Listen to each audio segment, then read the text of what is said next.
Oh, now I have to adjust you then. Make you bigger than me. I think I'm fine just Yeah. the way I am. Yeah, I just like to make you big so people could look at you. Because I just have a little scruffy Duffy Doodle model right now. I don't have my actual model right now. Yes, that one was taking forever to feed across the fiber optic cables. Anyways, switching over to the to our just chatting intro screen. Do you want to go first with introductions, or shall I? I can go first. Okay. Oh shit, brother. Sorry. Good evening. My name is Fantasia VT. I'm the god of fate and the afterlife, and it is my goal to make you smile before I send you off to the afterlife. What? I changed it a little bit. I made it more crackheaded. That you did. That you did. You did it so well. Thank you. And from the villages of the Rexworth Estates near Castle Rexworth, I bid all of you good morning, good afternoon, good evening, whatever you are, and whenever you are. My name is Rexworth, Lord Rexworth. I'm an English nobleman VTuber and variety streamer. I'm here with Fantasia VT, and we're going to be doing a bit of just chatting and a bit of React Andy to some things, answering that age-old fundamental question, am I the arsehole? And we're also Am doing I the asshole? Indeed, and if you have to ask, you probably are. And we're also going to be doing some, I'm told this is a TikTok trend of some kind. I don't know, I just post clips of my streams to TikTok and sort of hope for the best, but we listen and don't judge, which I'm told for the hipster young people is actually something they say ironically because it's something that they're not really listening entirely because they're riddled with ADHD, and they're totally judging because, you know, everybody's just a judgy bitch these days. Oh my god, you said bad words and you used to never say bad words. Yes, and little Budmore just had James May say cock on my stream. Welcome, Oh! Little Can you say Budmore, bitch? Can you thank say you bitch for again? thank you for redeeming cock, and thank you for redeeming first as well. Can you say bitch one more time? What are you talking about, bitch? Say bitch. Yeah, say bitch one more time. Bitch. I already did it one more time. No, but I was talking. I couldn't hear it because I was too busy talking. Close your mouth and you won't have that problem. Do it again! Do it again! All right, calm down. Bitch. Honestly, I would let you call me a bitch because that sounds very expensive when you say it. That'll be £5,000. Hey chat, if you guys send money over to me, I'll make him do the McDonald lease to release McDonald. What is that thing again? With the thing Oh. Meganese, Magano, Donaletti, Donatella? What? Huh? What are you talking about, dear? It's that thing. It's from a game, and you used to always say it, but then I forgot it. Also, can you guys hear him better now? I turned him way up. You don't want to miss this expensive experience, because his voice sounds like caviar and gold being spit out into your ear holes. I'm costing her a fortune. It's expensive. He's gonna be the voice of my mascot when it comes out, guys. Yes, you can look forward to me saying such classic phrases as skill issue bruv, have you tried getting good? Keck W. W. How much does he cost per hour? What do you mean? Oh, to talk to you? 5,000 pounds. That's kind of cheap. Or approximately, I don't know, 4,000 Swiss francs. Too much for my blood. Then donate some to charity. Or just give me And a you'll get gold money. sovereign and you get me for an hour. He's still a bit low. You are a liar. There's no way he's low. Hold on. Maybe you're right, though. Okay, how about now? Can you talk one more time, friend? This is me talking. Can you hear him now? How about... Can you hear him now? Can you hear me now? You're stuck at work, but you want to say hi. Well, hello. That's a lot better. You're welcome, Ryujin. Ryujin, are you following me? You should follow me. And my Yes. friend too. And my friend too. Here. Yes, Fantasia is tagged on my side of stream, so please do give her a follow. Give me a follow while you're at it. You can find all of my links on my website, lordrexworth.com. That's lordrexworth.com. Your Twitch handle is not popping up on my thing. What?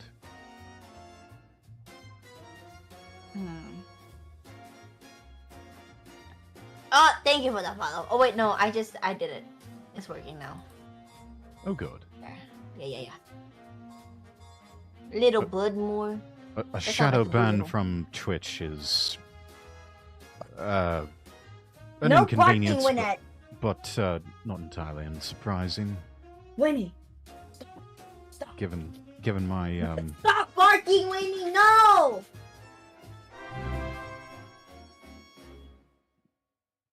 Asian. Winnie, Thank you so much for the stop. follow.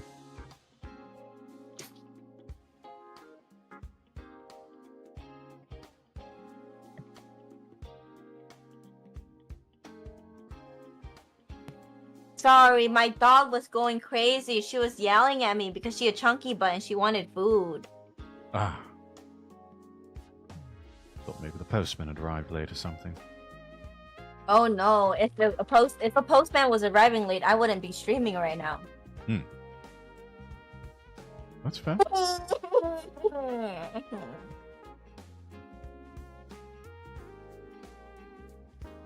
What's your favorite Christmas song?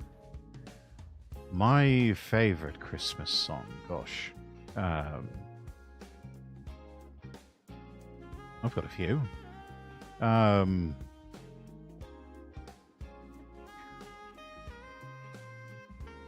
One is O Come All Ye Faithful, but performed in more traditional Latin, Adeste Fideles.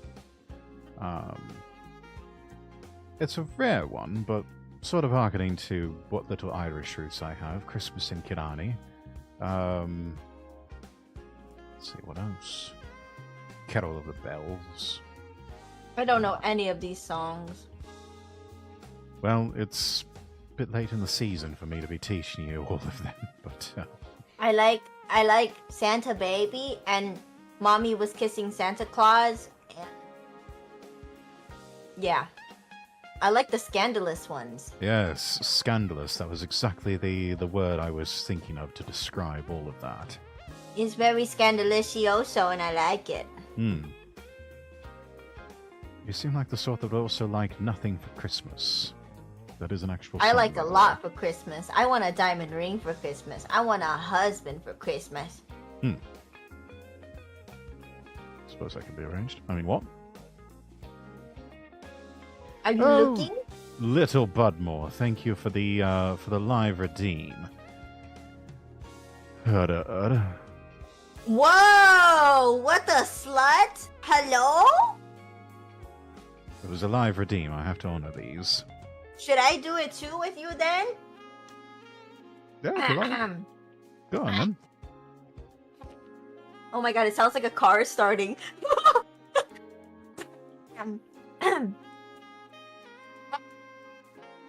No, I'm just kidding. That's not how I actually. Okay. Oh my god!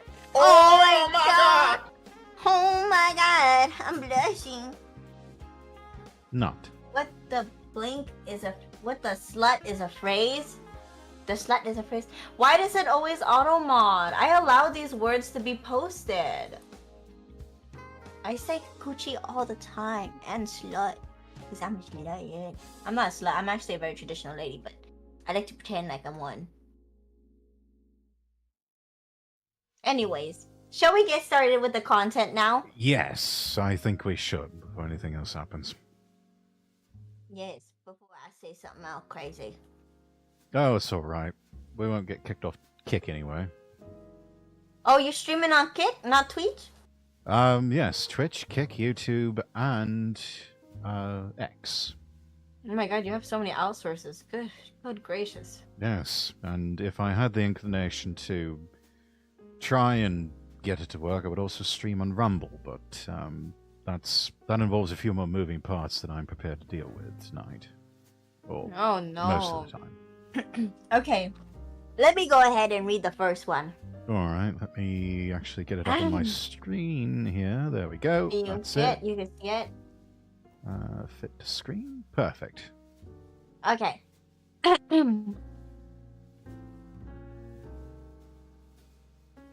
Am I the asshole for not telling my boyfriend he's not inside me when he thinks we are having sex? Oh, great topic to start with.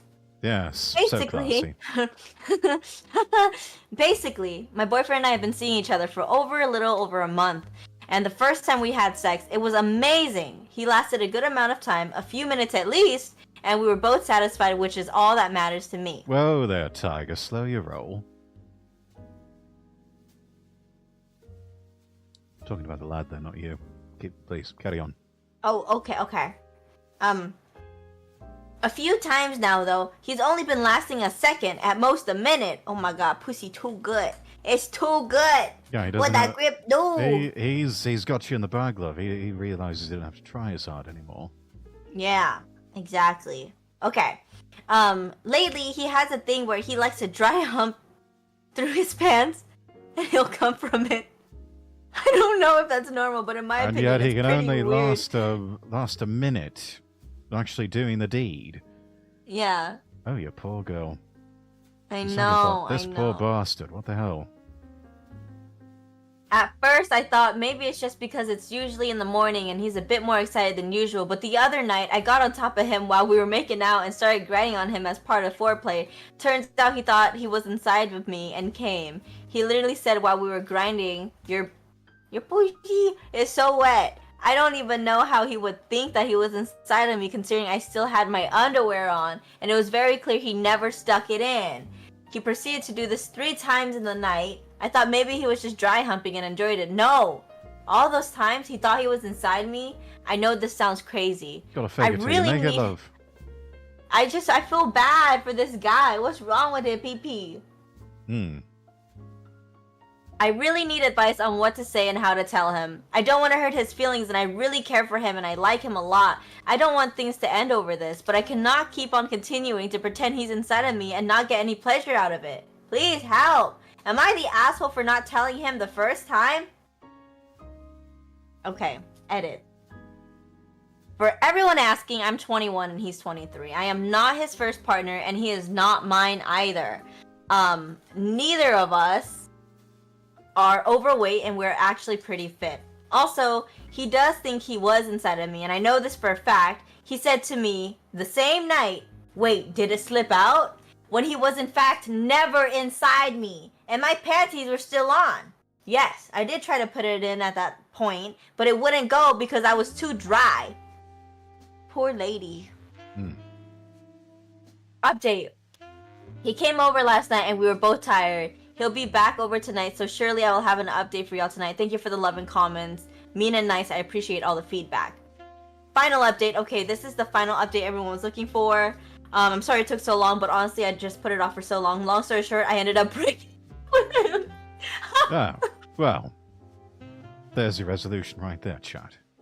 I found out he was texting other females behind my back, claiming they were just friends. That on top of the issues in bed was enough for me. Valid. We had sex one time after I posted, and it was the same story. Shortly after, I figured out he was talking to other girls, so I had no interest in having sex with him, not telling him so that the other girl can suffer just as bad. So all in all, I ended things and never told him. Now the next girl that he wanted to text behind my back can deal with that nasty dick. Happy holidays, y'all.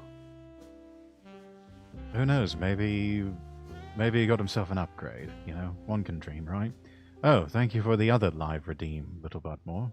Gosh, you are flush with channel points tonight, aren't you? Ooh. I want to try. You will. Yours is better than mine. I sound like a dog. Yeah, I sound like a dog that's howling. You sound like Old Yeller at the end of the movie. Hello. Luna Wolf, welcome in. Good to see you. How are you? Hello. Okay. So, yeah, kind of sounds like he's texted a couple of other birds behind her back, and yeah, dying dog for sure. Yeah, I mean, there has to be more to the story. There's always more to the story, especially when it's the women telling it. Goober. Yeah. I'm not a fucking goober. I think, you want to know what I think? What's that? I feel like they're just not sexually compatible, and that's 100% fine. That's okay. Yeah. Because, like, it's okay, but is she the asshole for not telling him? I don't think so. I don't think... She didn't need to tell him, but, like, if she wanted to save the relationship, she should have told him. Yes. There's... What we have here is a failure to communicate, as Dr. Phil is so fond of saying. Yeah, I would say it just... Yeah, sex can be difficult to deal with, and it's also not uncommon for a lot of people, a lot of young people, to have sexual dysfunction. So, it's one of those things that, pack your patience, as they say, when traveling during the holidays, and, take it slow with each other. Figure each other out.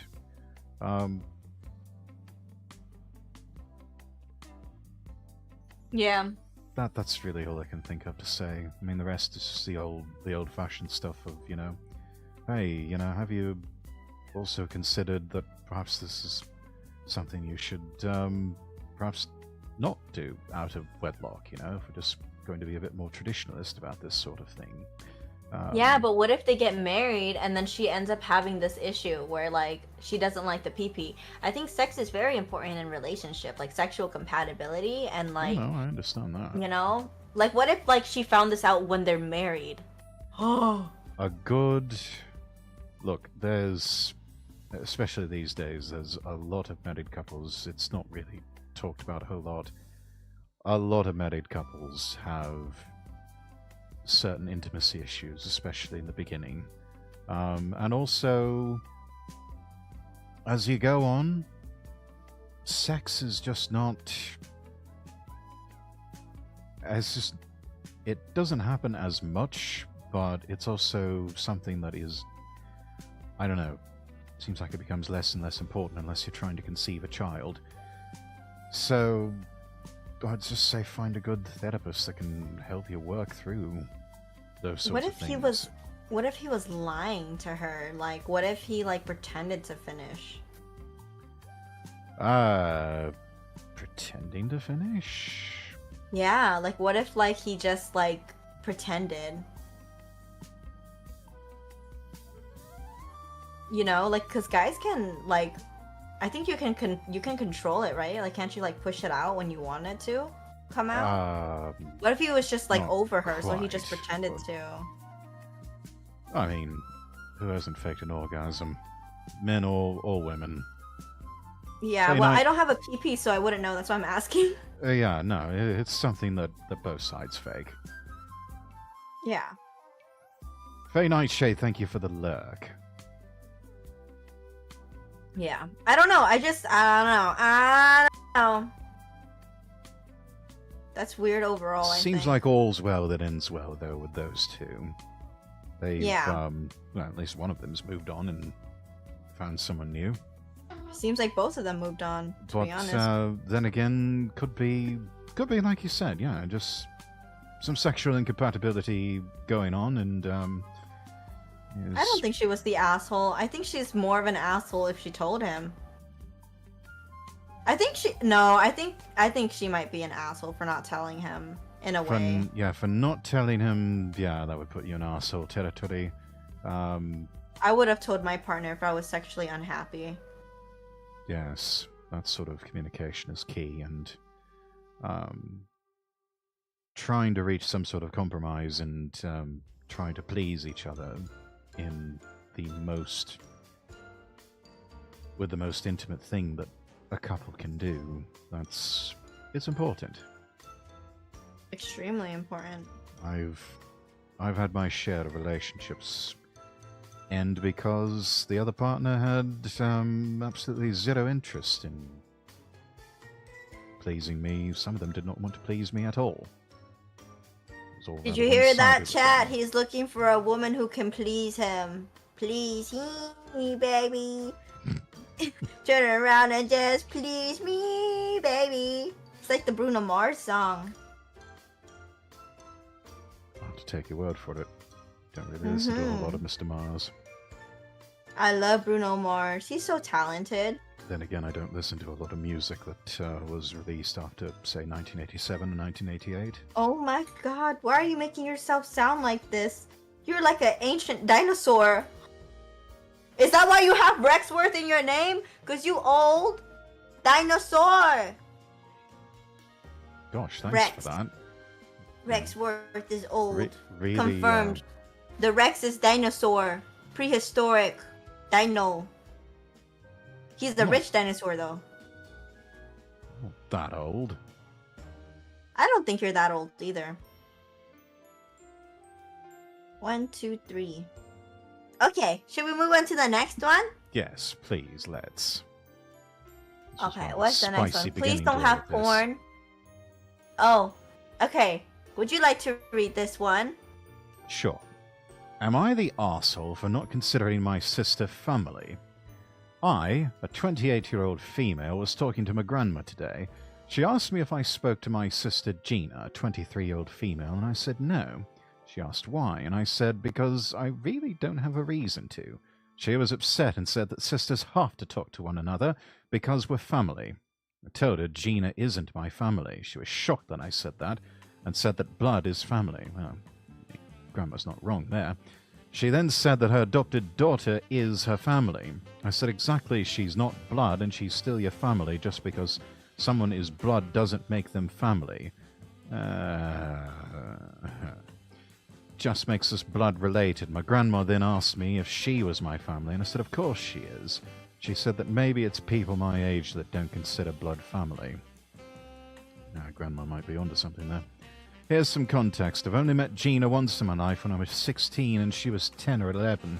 We both flew to New York City, where Grandma and Grandpa lived, and spent a week with them. That was the first and last time we all spent time together. My father, Patrick, is my grandma's son. I haven't seen him in 24 years. I don't consider him family either because I don't know him. Patrick has 5 children, all daughters from 5 different women. I'm the oldest and Gina's second. Patrick only raises the 3rd daughter, who he weirdly named after my mum. I don't consider any of Patrick's other children as my family. I understand that by him having more children, that means I have siblings, but I don't know them. I also don't have a willingness to get to know them. On my mum's side, I'm also the oldest of 4. I was raised with 3 siblings, 23-year-old female, 22-year-old male, and 10-year-old female on my mum's side. I obviously consider them family. I was parentified a lot growing up. Parentified? What the hell does that mean? I don't know what the fuck that means. If you don't know, I don't know. I guess they had to be I guess they were strict parents, question mark? Yeah, I don't know. I believe this plays a part in me not feeling the need to get to know Patrick's other kids. I'm already the oldest, second mum on my mum's side. I don't need it on my father's side too. The 3rd child he raises has contacted my grandma and aunt, Patrick's sister, before. I'm not sure how many times, but she asked for money. This brought on a conversation of my aunt asking me if I had any interest in getting to know her. I said I wouldn't mind talking to her once, but I don't have a huge interest. That was 4 years ago, and we never spoke. Child number 4, Sarah, has messaged me before. Grandma gave her my phone number without my permission on New Year's Eve, wishing me a Happy New Year. I replied the same back. It was maybe 3 years ago. Sarah lives in a different country. Gina lives in a different state. I believe the other 2 live in the same state as me as well as Patrick, but I'm not entirely sure. Turned into a daytime soap opera with all these connections. My mum thinks there's so many. I don't think any of that information is like relevant to the story, right? She just, I don't know. Well, it is a woman telling the story. I mean, what? My mum thinks I'm being mean by not wanting a relationship with my other siblings, but I don't see why I have to force myself to have a relationship with people I don't know. I spoke to Gina maybe 3 or 4 times in my life via text or phone, and there's no connection. I told my mum and grandma that it isn't up to me to get Patrick's kids all together. It's Patrick's responsibility. My grandma has said that she wants all of us to do a video chat, and I told her I was okay with it for her. But I still have no real interest. I guess my frustration mainly comes from my family making me feel like it's my responsibility to keep in contact with them and get to know them. I think she's just antisocial. I don't think anybody needs to call anybody family just because they're like have blood ties. Like if she doesn't want to talk to them, she doesn't have to talk to them. There's a bunch of relatives that I don't know. Yeah, don't force her. Yeah, it's weird. Digi, welcome in. Good to see you. It seems like father's got a history of failed relationships and marriages, and he's like the sperm donor that just has a bunch of kids, you know what I mean? Yeah. Also seems like a bit of absentee fatherism going on there. Which that's never a good thing. That can really fuck up a child. So yeah, there's the big problem. I think Dad's the arsehole for not being there. Let's see, but is she the arsehole for not really wanting to get to know the rest of her step-siblings? No, I don't think so. Again, no one's forcing her. However, I believe that... I think her grandma's has got a fair point, though, of, blood being thicker than water and all that business. That is... I think she's right about that. Family needs to look out for each other. And family needs to have each other's back and not, stab each other in the back and betray them in shocking ways, like some of my relatives have done to my more immediate family members. And, but I mean, I also come from a Scottish clan where there were many adoptees that took on the clan name, and they were still considered full members of the clan. and they were considered a family. So, that's also my perspective that I'm bringing to things. Yeah. And even more so because my father was adopted when he was born, so that adds another layer to all of that rather heavy nuance and complication to how I view things. But fundamental question: am I the arsehole? No. No, I don't think so. You can't force somebody to want to talk to somebody. Exactly. Mm-hmm. And Alright. you can't put that burden on someone else to. Yeah, definitely not. I think that'll just drive them farther away, you know? Yeah. Yeah, if you force someone to do something, they just won't want to do it. Yeah, exactly. Yeah. Okay. Let's see. Next one. Am I the asshole for breaking up with my girlfriend? I'm 23 and my girlfriend's also 23. We were in a relationship for 2 years and she had a habit of stalking her ex-boyfriend. No. I confronted just her full about stop right it. there. Just full stop right there. No, you're not the arsehole. Anyways, You're please not the continue. asshole. I think she's not the asshole. However, she continued to stalk her boyfriend. She claimed that she was just looking at his pictures and it wasn't a big deal. I suggested that she would feel the same way. Would she feel the same way if I did that to her? And I decided to break up with her. It's been 24 hours and I already received 152 calls from her. No, she's crazy. You're not the asshole. She crazy. Yeah. Suga, welcome in. Good to see you. Yeah, 152 calls after 24 hours after you've broken up with her. Yeah, no, you're not the arsehole. You are a smart chap, and you have dodged a bullet, my friend.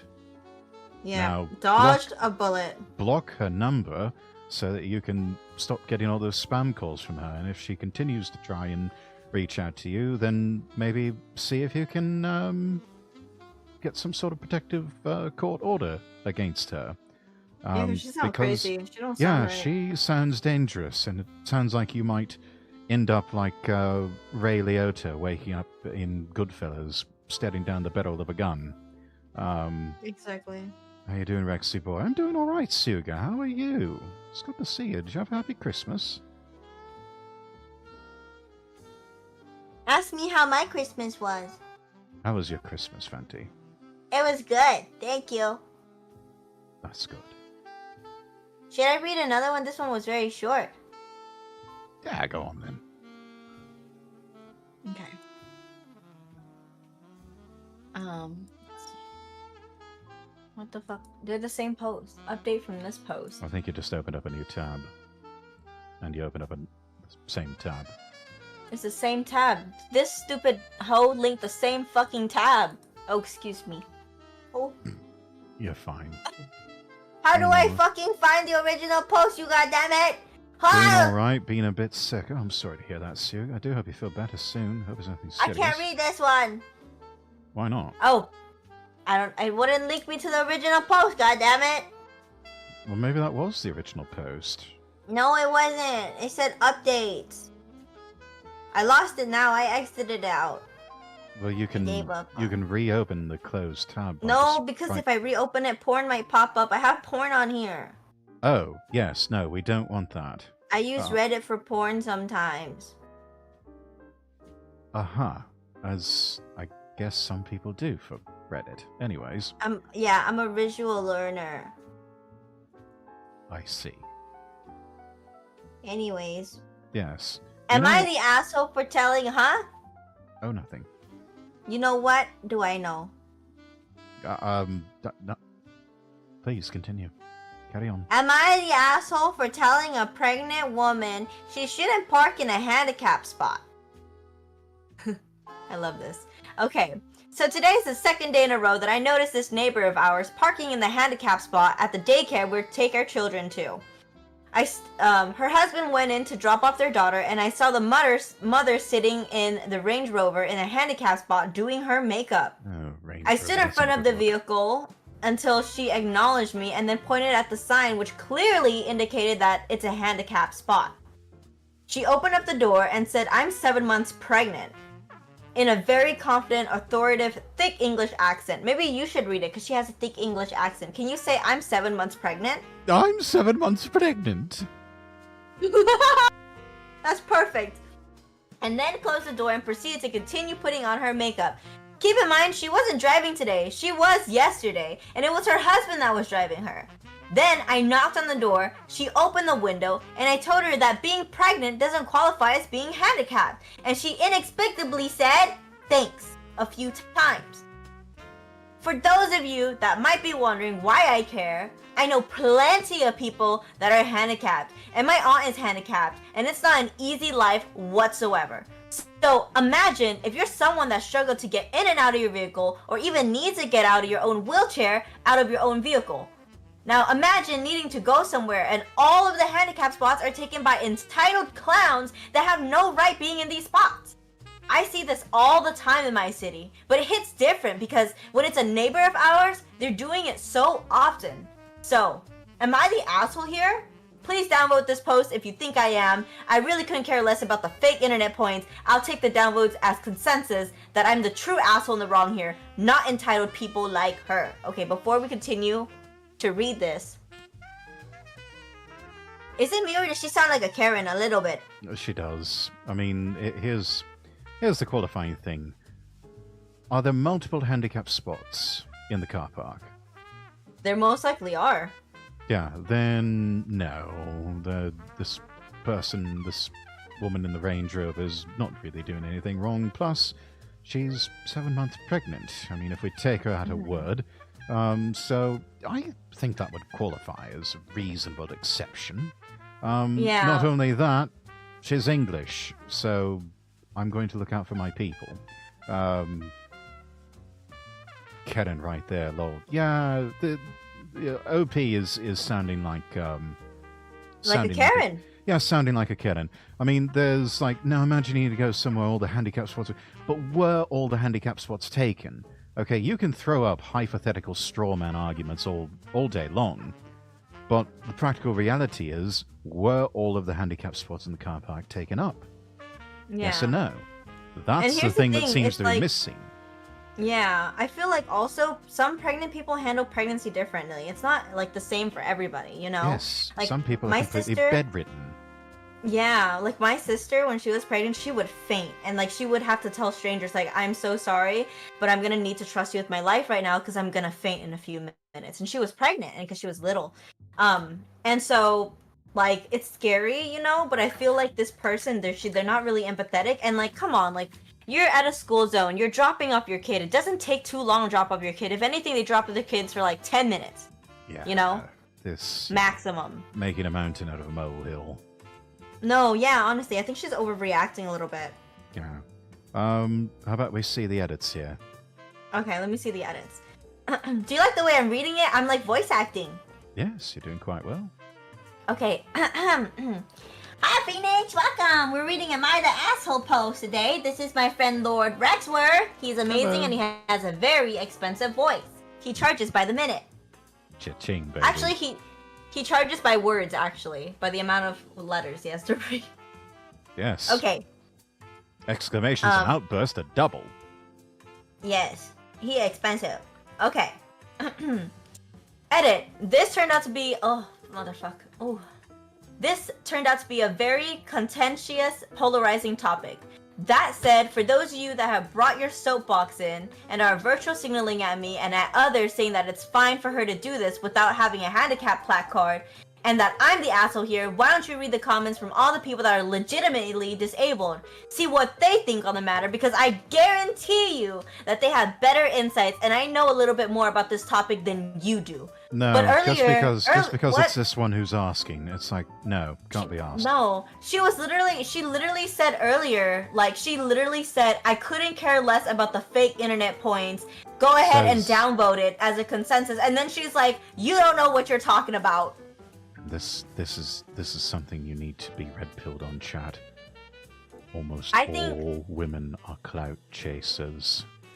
It's crazy to me. I'm a clout chaser. I don't care. I don't care.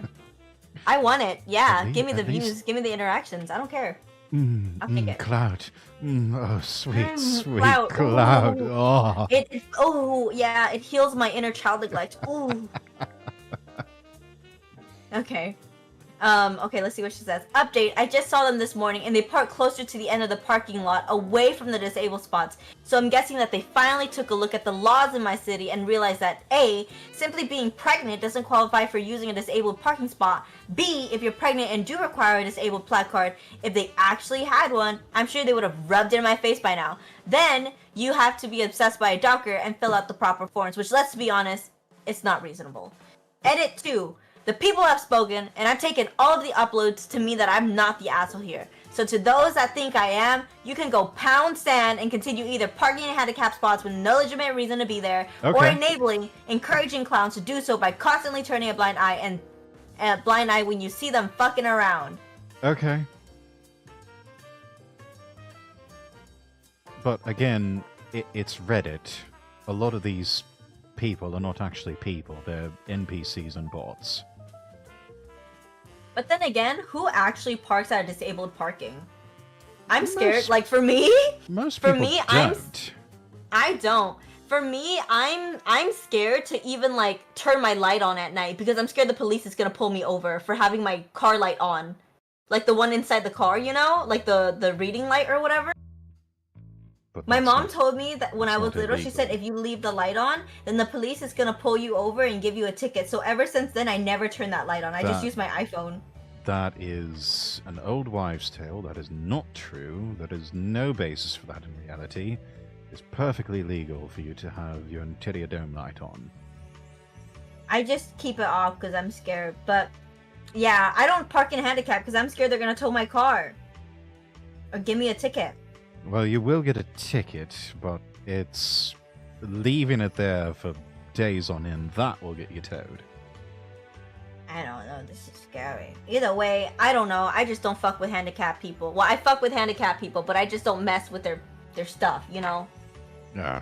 Fancy going up to the nearest person in a wheelchair saying, "Sup, Hot Wheels, how you doing?" Imagine, need a hand. Imagine going to the person and be like, "Oh, break a leg," and then they're in a wheelchair. Paraplegic with no arms and legs. You walk up to them and it's like, "Dear Lord, did your mother give birth to you in a minefield?" Exactly. The dark humor for me. It's like that one joke where it's like, why, or that one thing where it's like, why was the kid unhappy that he got a soccer ball for Christmas? And it's like, oh, it's because he had no legs. That's fucked up. That's funnier because I've had a couple of drinks before stream. Anyway. Yeah, you need some to tolerate me, I think. I'm a tough one for sure. I'm a lot to handle. Anyway. I had no drinks, but I'm already flying off the roof. Okay. You know what? That's fine. I think it would probably be more dangerous if we were both drunk. No, I'm sleepy drunk, and I'm a touchy-feely drunk. Oh, well, in that case, we probably need to open up the bar again. I mean, what? Anyway. We need to open up the bar. Am I the arsehole for telling my husband it's not fair he went all out for a co-worker's secret Santa, but made me pick my own birthday gift? Oh, he's overdrawn to the love bank. He's cheating. That's not his co-worker. That's his work wife. Are we sure about that? I think that's a work wife. I think he's cheating. Alright. OP is 30 years old, female. Husband's 32-year-old, male. Husband's always been a great gift giver, but in the past few years, he's not nearly put in as much effort. We've been together for 10 years. Well, that's a bit telling, love. You've been together for 10 years. After a while, you kind of settle into things and you don't really have to try as hard. One birthday, he gave me custom-engraved necklaces of our dogs, and I loved it. Lame. This year, for my birthday, he asked what I wanted, which I hate. Oh, get over yourself. But I ended up picking out my own bag and ordered it myself. Now, on to the part that makes me upset. Really? That's not the part that makes you upset. Kinda sounds like it does, dear. At his job, he works with all women, and he is their boss. They're doing Secret Santa for Christmas, and he got matched with a girl who loves to read, and is into fantasy genres like dragons and magic. She sounds cool. He bought her probably 7 different dragon-themed little gifts and trinkets, tapestry, glass dragon egg, a little journal, etc. None of them was super expensive, so if that was all it was, I wouldn't have thought twice about it, but he also crafted a handmade mosaic of a bunch of different dragons that he stenciled on from images he found online. So his gift was handmade. He put a lot of thought into it. Good for him. It looks great, and he's super talented with things like that. But I can't help but be jealous and think, why can't he do something like that for me? Have you tried asking him that? Have you tried asking him? Have you communicated with your husband instead of posting online on a Reddit forum? I don't know. Yeah. Maybe. Weirdo. Weird. Maybe, come out of your introverted shell for a little bit, which you're not really introverted, you're just a bitch, and then use your fucking words for once. But enough about my ex-wife. He spent hours on it and worked on it every night for a week. One of the gifts arrived in the mail yesterday, and I said, "Is this another gift for her?" He said, "Yes." So I said, "I feel like you're going over the top, and it's a little unfair, and I had to pick my own gift for my birthday when you did all this for her." He replied, saying, "Everyone goes over the top for the gift exchanges, and it's not that deep." And that was the end of it. Yes, that probably was the end of it, because, unlike you, darling, we men are simple creatures that actually say what we mean and mean what we say. Also, I think part of it is that he feels like it's a competition on who gives the best gift. Yes, it is. It is. Because it at is. previous exchanges, there has been a clear winner who gave the best gift. He seems standoffish and short with me ever since we've had the conversation. Can't imagine why. Am I the arsehole for bringing it up? Yes, you are. Stop being a whiny bitch and just be glad he got you anything for your birthday. I feel like... You've been married for 10 years, woman. Okay? After a while, things get a little bit long in the tooth. It's sort of like that one scene from The Big Bang Theory. You're an idiot. Love doesn't last. It's going to find out eventually. I think that he is a little bit suspicious, and she did communicate with him, though. Like, she did tell him, like, I wish you would put in more effort for me, and I just don't like that you're going over the top of it, but I understand why he would go over the top, because it's a gift exchange and everybody is there to witness it, everybody is there. Yes, and there is... Because you don't want to look bad in front of your company either. Yeah, and there's a way to go about communicating those sorts of things, and she has done it in all the wrong ways. Which, I'm sorry, if the women in the relationship can bitch, moan, and whine about us men not doing X, Y, Z in just the right way, then I'm sorry. Turnabout is fair play. We can do the same thing to say, well, you had a tone, or, you did this tiny little niggling thing that, I didn't like.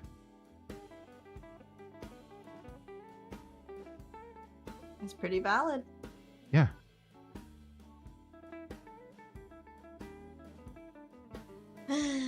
Is she the asshole? Yes. She reminds me too much of my ex-wife.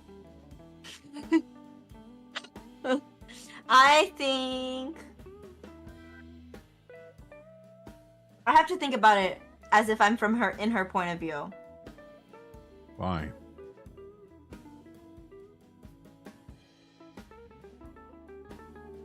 That is a valid question, by the way, not rhetorical.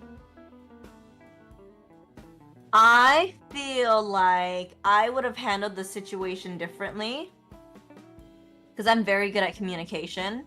And if she wanted a personalized gift that had a lot of thought into it, then she could have simply asked for it. Yes. She cannot expect somebody to do something because men and women, people are not mind readers. And she can't get mad that he doesn't know because some people just don't know. Why could I have been married to you all those years? I mean, what? I'm single right now, so.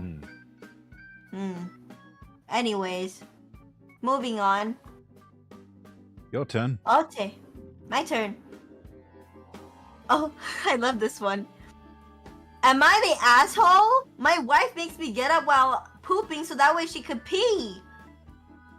wake up around 5 a.m. every day. Usually takes about 15 to 20 minutes to go through my full bathroom routine of pooping and taking a shower. While I'm doing this, sometimes my wife gets up. We have a basement bathroom and an upstairs bathroom 2 floors away from each other. Sometimes while I'm pooping, in the middle of pooping and squeezing it out, she will knock on the door and say, "Babe, I have to pee." I think this is insane behavior, and she expects me to get up and pee and then resume my poop or jump into the shower at that point, and I've always succumbed, but I've had enough of this. Am I the asshole? I think that's top brat behavior, but I don't know. We've been married for 8 years, and I'm very happily in love, but I fucking hate this behavior, and I think it's absolutely batshit. Thanks. Yes, your wife is a brat. She needs to be put in her place. You are not the asshole. You're not the asshole. Yeah, no, that is not reasonable to expect you to have to cut your shit, your shit with your butthole. Don't ask me to cut my shit, no. Bitch. No, this is my meditation shit time. This is therapeutic for me. Let me shit. Yes, and like you said, you got 2 loos in the house. She can go use the other one. Get her steps in for the day. One. No, because let me tell you, if this was, my mom used to do this shit with me, and I got so mad because she used to cut my, I used to have to cut my shit, my asshole. You know what feels better than cleaning your ears? Yeah, sex is good, but you know what's better than cleaning your ears and sex combined? Wiping your asshole, and there's no shit on the fucking toilet paper. But you know how that happens? Is if you push it all in one go. If you cut your poop with your butthole, then you have shit on the toilet paper, and then you put the shit toilet paper inside the trash can, and then your bathroom smells like shit! Yeah, anyways. I've never really had that problem because I've got a bidet, so... But then I again, use a pussy I have a pussy wash bucket. I wash my pussy with soap and water. But one day when I can afford a bidet, I'm gonna get one. When I get married, I want to have a bidet. That's what I want for my wedding gift, a bidet. So I don't have to use my pussy wash bucket. I don't. Yeah, I don't know how it is that most of. I know I'm going to totally sound like a carbon copy of Sea Dog VA at this point, but I really do not know how the Western world gets on with the savagery of just toilet paper. Yeah, at least use baby wipes, you fucking unga bunga, you prehistoric No, beast. even that's savagery. Just I think so too. Toto washlets. Neanderthals! Unga bungas! Yes, you're doing that the old-fashioned... I had to do that for a week and a half when I was in the UK, and I was just like, I miss my washlet. I've never missed a toilet seat ever so much in my entire life, and I'm just like, I want my washlet back. Or you know what? People who don't wipe their dick after they pee. That kind of scares me. Do you shake? Huh? What? Huh? People who don't wipe their dick after they pee. That sounds like an uncircumcised sort of thing that you have to worry about. No, because no, everybody should wipe their pee-pee. You don't wipe your pee-pee? I guess I do. I don't know. I don't really have a problem with like excess dribbling out. It's like once I'm done, and it's, you know, just kind of a clean break, if you know what I mean. Oh, some people still have it dribbling a little. Yeah, I don't really have to deal with that. Okay. I think you're not the asshole. But she is definitely an asshole. No, she is. She is the asshole. Definitely the asshole. Not this bloke here. He is valid and wanting to take a shit. He is living his best life and just, yeah, he's just trying to have a poo, and he's just trying to shit in peace. Yeah. And his wife, typical woman behavior. It's like, just can't leave well enough alone. It's like, bitch, let me shit in peace. Leave me alone. Yeah. For me, and 8 years of this. 8 fucking years. That's crazy. I can't. The one thing I don't like, I don't want to get, when I'm taking a shit, I don't want to be disturbed. When I'm sleeping, I don't want to be disturbed. No, don't eat my pussy. Don't suck on a tit. Fuck off. Let me sleep and let me shit. That's the only thing I ask for. Yeah, this is. I probably would have had the marriage annulled after like a couple of weeks of this. I can't. And didn't she start doing this like in the relationship, not just 8 years? Probably. So yeah, would have cancelled the wedding, would have taken back the engagement ring and just said, yeah, you know what? We're not doing this. Not going to live the rest of my life having to deal with this.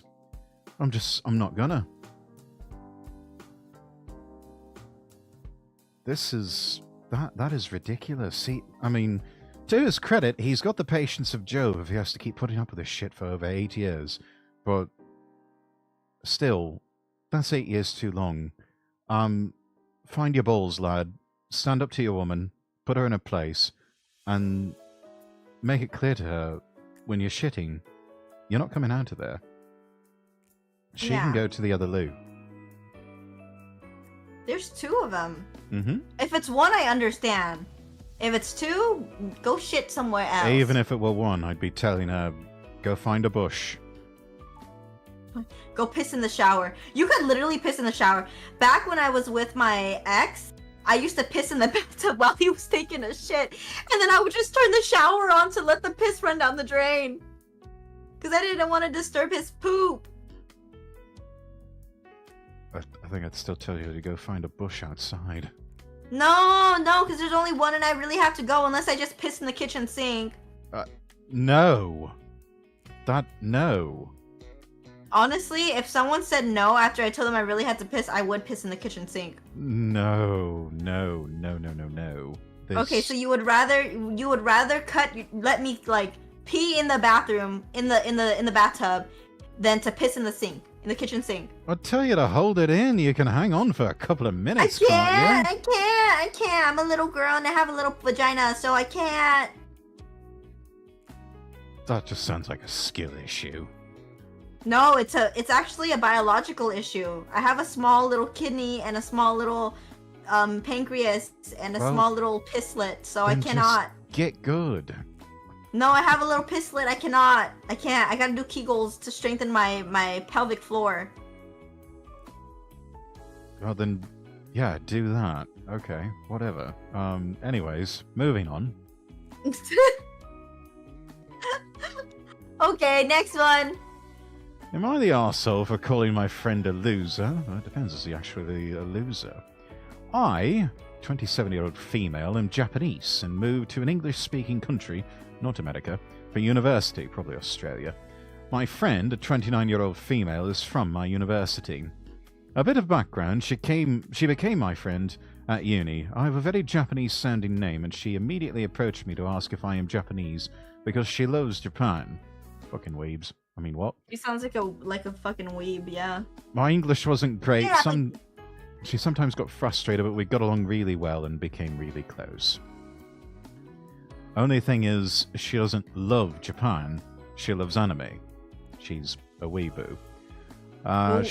She talks like an anime character, does the facial expressions and hand gestures, wears cosplay day to day, and wants to change her name to the name of her favorite anime character.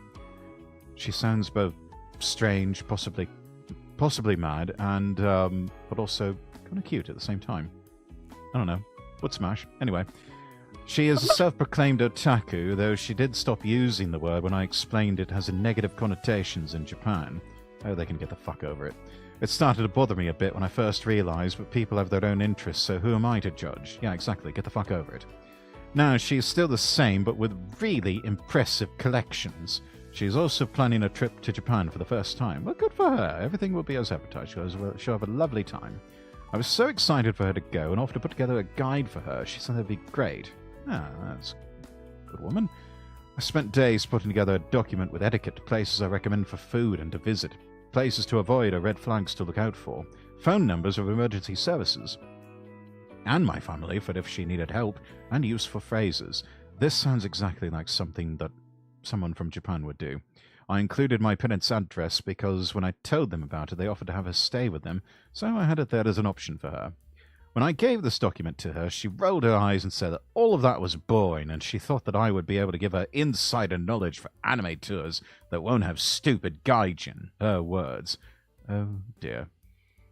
She also said she didn't need to know any Japanese, as it was a waste of time, and because Japanese people are very respectful and will speak. Scroll down a bit. Thank you. And will speak English for me, and I know enough from anime. I've explained to her before that most Japanese people don't speak English very well, and that anime Japanese is not natural, but she's convinced that everyone will be able to understand her. She also didn't care about the etiquette or anything like that. Said it didn't matter because people see tourists all the time, so they don't care. Oh, God. God, this is not good. No, this is not going to go well. She showed me a vague outline for the trip, and it was just anime. Nothing cultural, nothing historical, just anime. Can't explain it. I know that for 100% I sound like an arsehole when I say this, but I was so embarrassed for her. No. You're not. You're not alone. She's culturally appropriating your culture or whatever. Yeah, this is the most literal form of, and the most grotesque form of cultural appropriation. It's the bad kind, and it's also the yeah. She's the reason why we get like a bad reputation, like actually. Yeah, no, she's the ugly Western tourist, and no, she's a Philistine. I snapped and I told her she has no respect for the culture of Japan, that she only sees Japan as the overly sexualized and cute anime that she watches, and that she's a loser. I said she'd be really disappointed when she landed and realized everybody just thought she was an otaku. She was really upset and isn't talking to me. I feel terrible about it. I shouldn't have been so harsh, but I had put in so much effort for her just to throw it in my face like it was nothing. Am I the arsehole? No, you're not. Nope. She's the arsehole. And yep. She's also the stupid gaijin.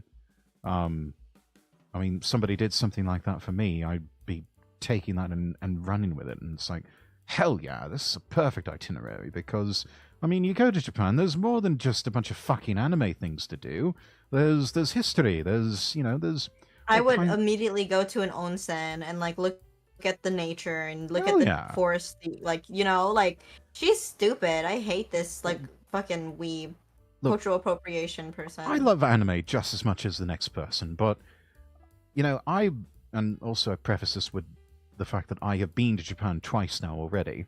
But honestly, right now, my dream thing to do in Japan is to go to a place called the Meiji-mura Museum, which is a giant open-air museum with preserved architecture from the time of the Meiji Restoration, and also has preserved the entire front facade and the front lobby and lounge area of the original Frank Lloyd Wright designed Imperial Hotel in Tokyo, which they took that apart piece by piece and put it back together in another location, which that in and of itself is amazing.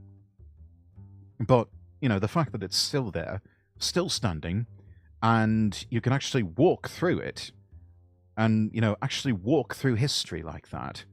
I mean, that to me is incredible, and I want to experience that for myself.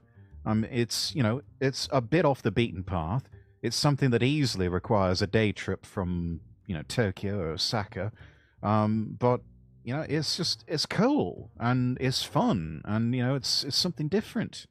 I like doing the sort of fun, cool, different things and, not just focusing entirely on anime or, just, focusing on some ninja shit or something like that.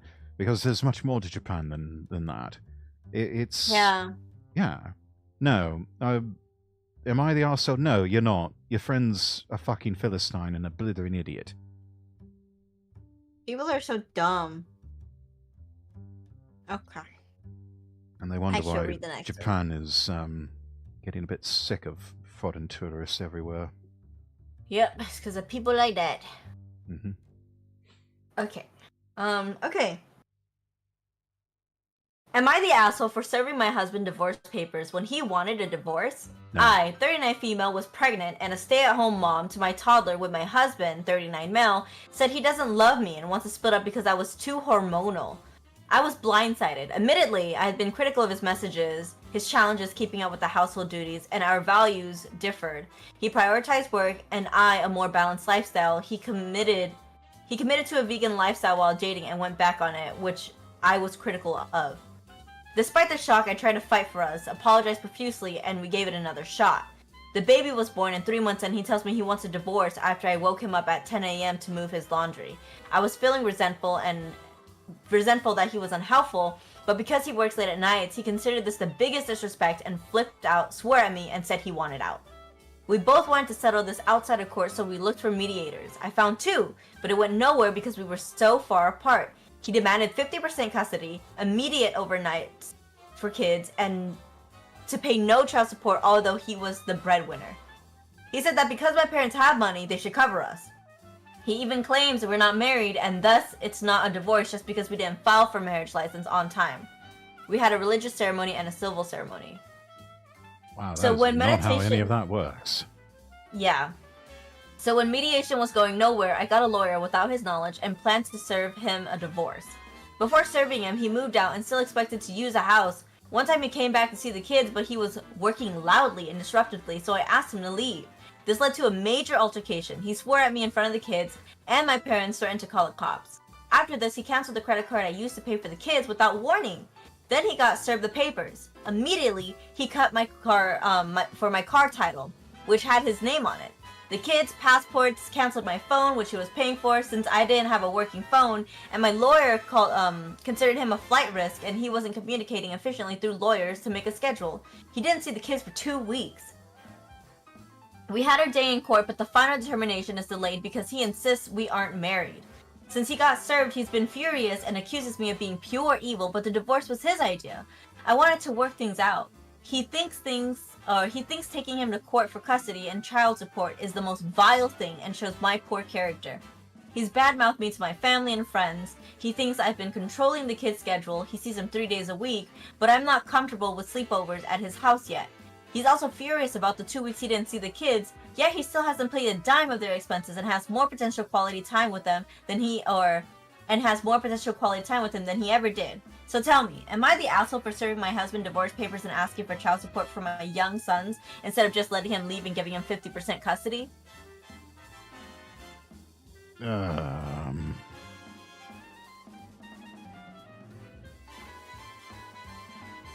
As a divorcee, I'm a bit biased and always tend to be rather skeptical, especially of the woman's side of things in these stories.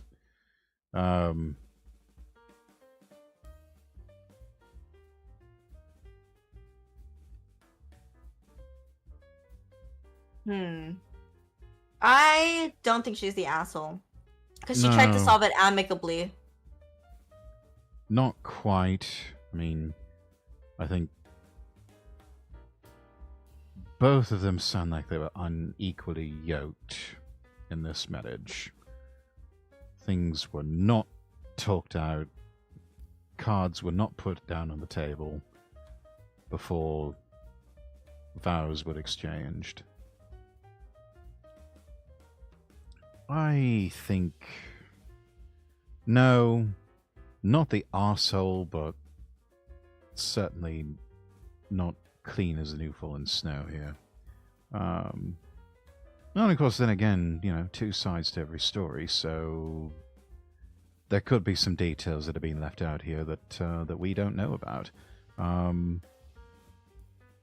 mean, I don't blame him from going back on living a vegan lifestyle. That's not healthy, and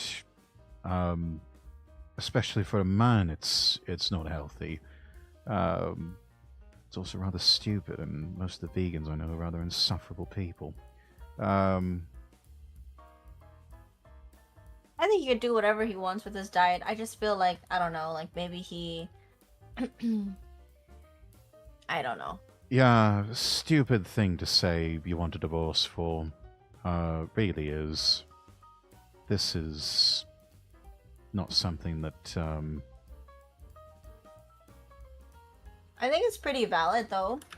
Yeah, I would say valid. I think they're not right for each other from the sound of it, but also at the same time, was sort of not putting in the limelight. Oh, hey, a dancing broccoli. I put dancing broccoli because people have ADHD. Yes. But then it goes back to that age-old line of, oh, won't somebody please think of the children?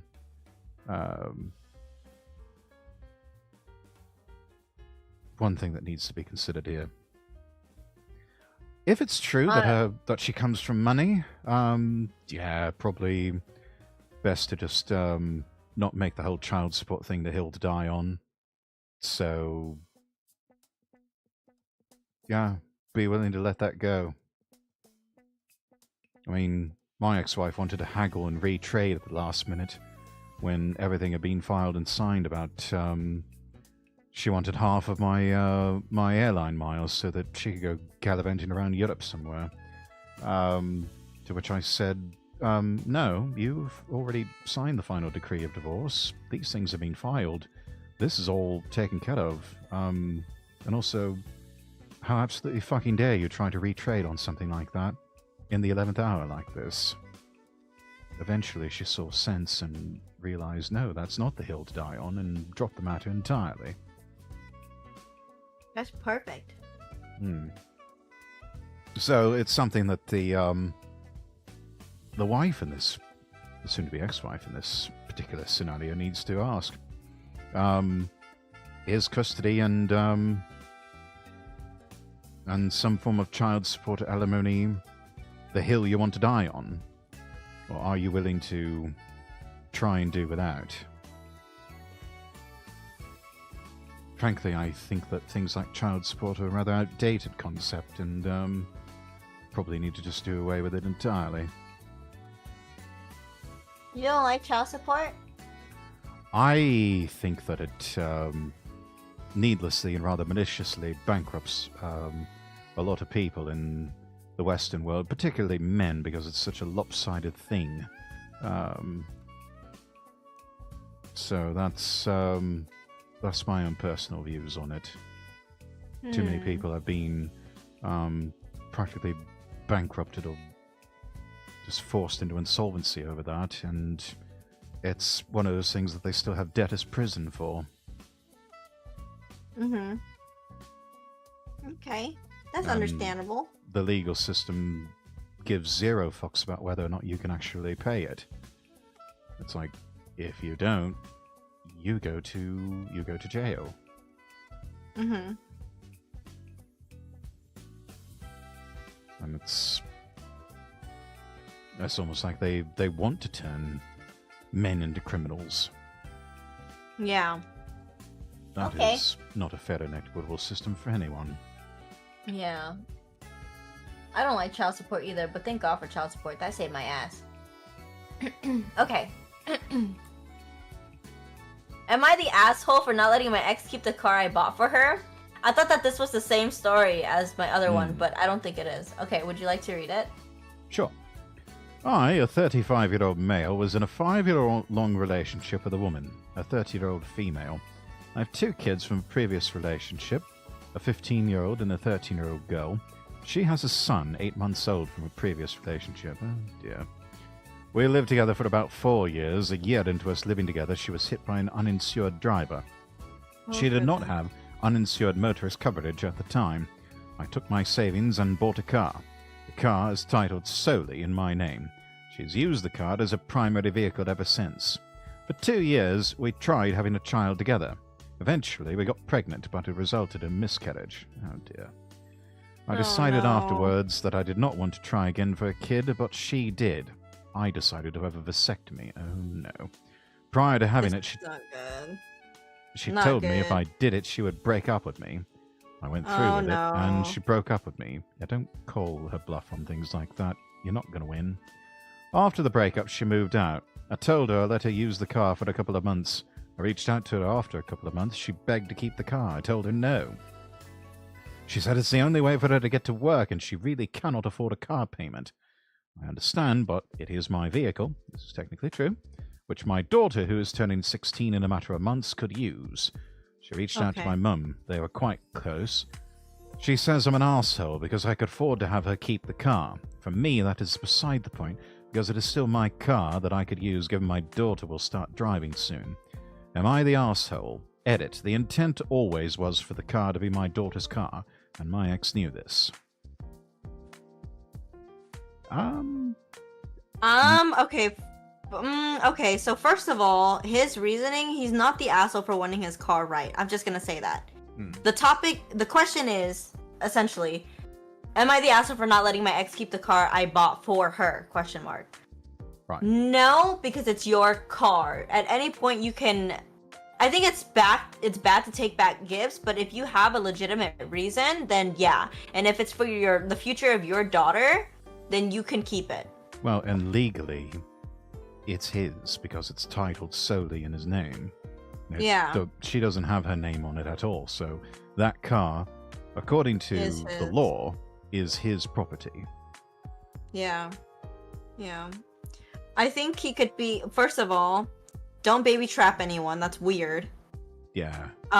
Don't ultimatum anybody because it never works out. Ladies, I would say this to you right now. If you ever try to ultimatum a man, it may work at that time, but in the long run, it doesn't work because even though you have a ring on your finger, in his mind, you are still his girlfriend and you are not his wife, and he will resent you for forcing him to marry you when he's not ready.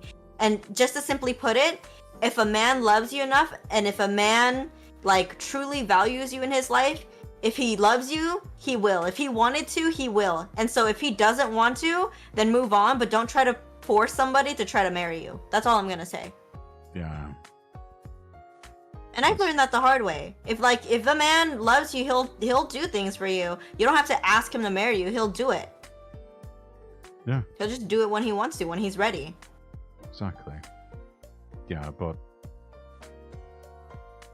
this is just a very toxic relationship, I think. Yeah. Overall. I can understand the fear of trying again because a miscarriage, that is... It's a gut punch from hell, it really is. It is. So, being scared to try again, I mean, it's natural that one of your first thoughts is, what if it happens again? And that type of pain, understandable, you don't want to go through that again. A vasectomy, though. Woof. Yeah, and the thing, I mean, she said straight up, you get a vasectomy, we're done. And that's exactly what he did. Yeah, so it's like, okay, you fucked around and found out, didn't you?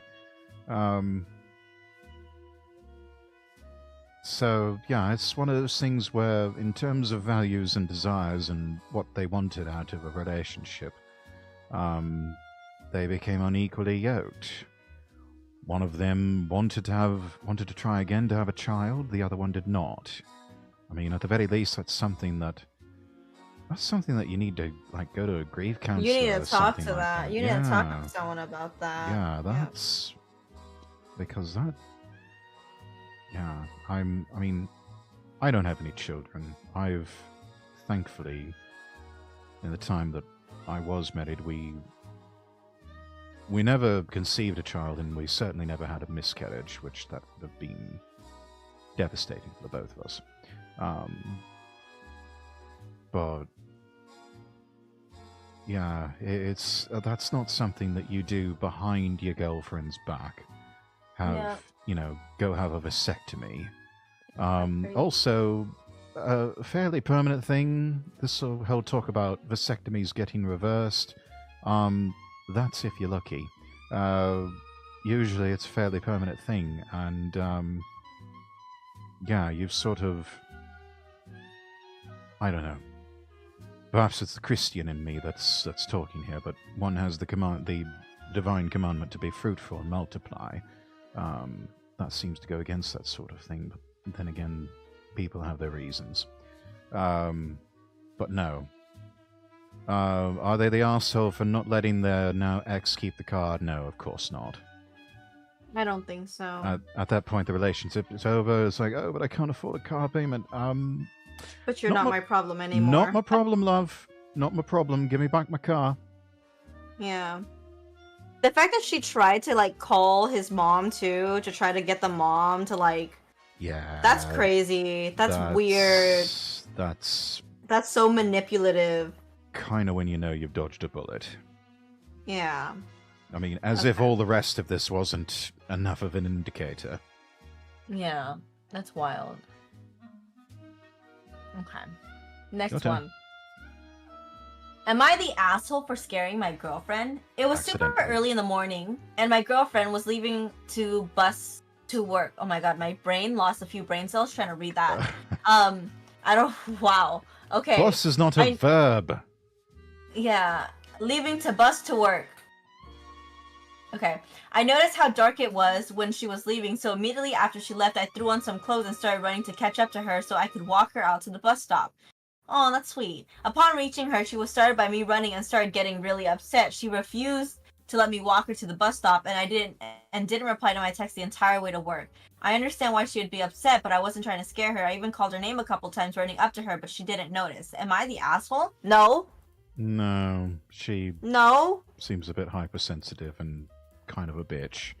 I think she's sussy. I think she's doing something weird. Yeah, there might be something going on there.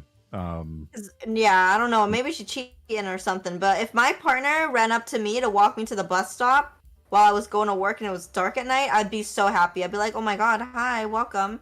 In fact, honestly, if it were me, I would low-key expect my partner to walk me to the bus stop almost every day. Why wouldn't she walk me to the bus stop? Well, Unless you had work. Like, why would you not walk your girlfriend to the bus stop? Like, you know? That's fair, but I mean, if we're talking about living, like, particularly in an American town, it's... I don't know, me personally, I would not want my girlfriend taking a bus to work. Yeah. I wouldn't want I wouldn't want anybody taking the bus in America. To be honest. No, I could barely stand the buses over in Britain, so... Yeah. Yeah. Am I the arsehole for accidentally scaring my girlfriend? No. No, your girlfriend is... She's weird. Yeah, she needs to, you know, not be so fucking uptight. And, you know, maybe when you get a chance, try searching her phone. See what's going on there. I think you should search. I think she might be cheating or something weird. Yeah. Right? Might be. Either that, or she had, like, wireless earbuds in, and so had completely zoned out and was completely oblivious, but even then, she really needs to just chill the fuck out. I'd be so happy if I had a boyfriend and he walked me to the bus stop. I wouldn't be in the bus stop, first of all, but I mean, if I had to, you know, then yeah, I would be so happy. I probably shouldn't admit this, but there are occasions when I get startled rather easily, just because, you know, I don't notice somebody is coming up behind me and my situational awareness is down for the moment. And, you know, it startles me, but I don't carry a chip on my shoulder throughout the entire day against that person. You know, why the fuck did you scare me like that? How fucking dare you, you piece of shit? And, you know, I don't... When you cuss, it sounds expensive. Oh. Just tacked on extra 10,000 francs there. I feel like if a British person like cussed me out, I would thank them. Well, go to London and try cutting a queue somewhere. You will find out very quickly.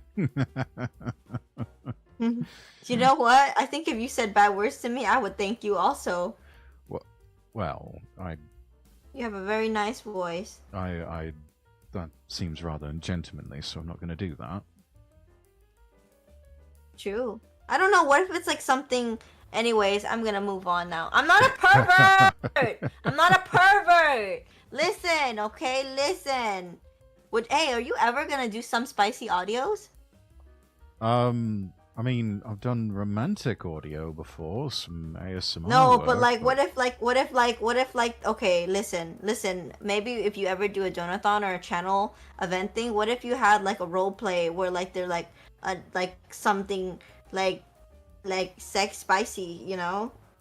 Like, what if like you're a dominant like pow pow master? You know what I'm trying to say? well, I did do a villain ASMR that sort of skirted that territory not too long No, ago. no, we need the Dommy Daddy audios.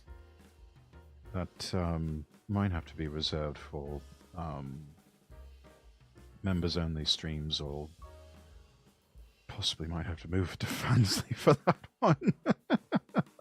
Did you guys hear that? Members only, guys. Members only. You better subscribe to him for today. A low price of $5. $5. Oh my god, I sound Yes. like my mom selling donuts right now. $5, $5, $5.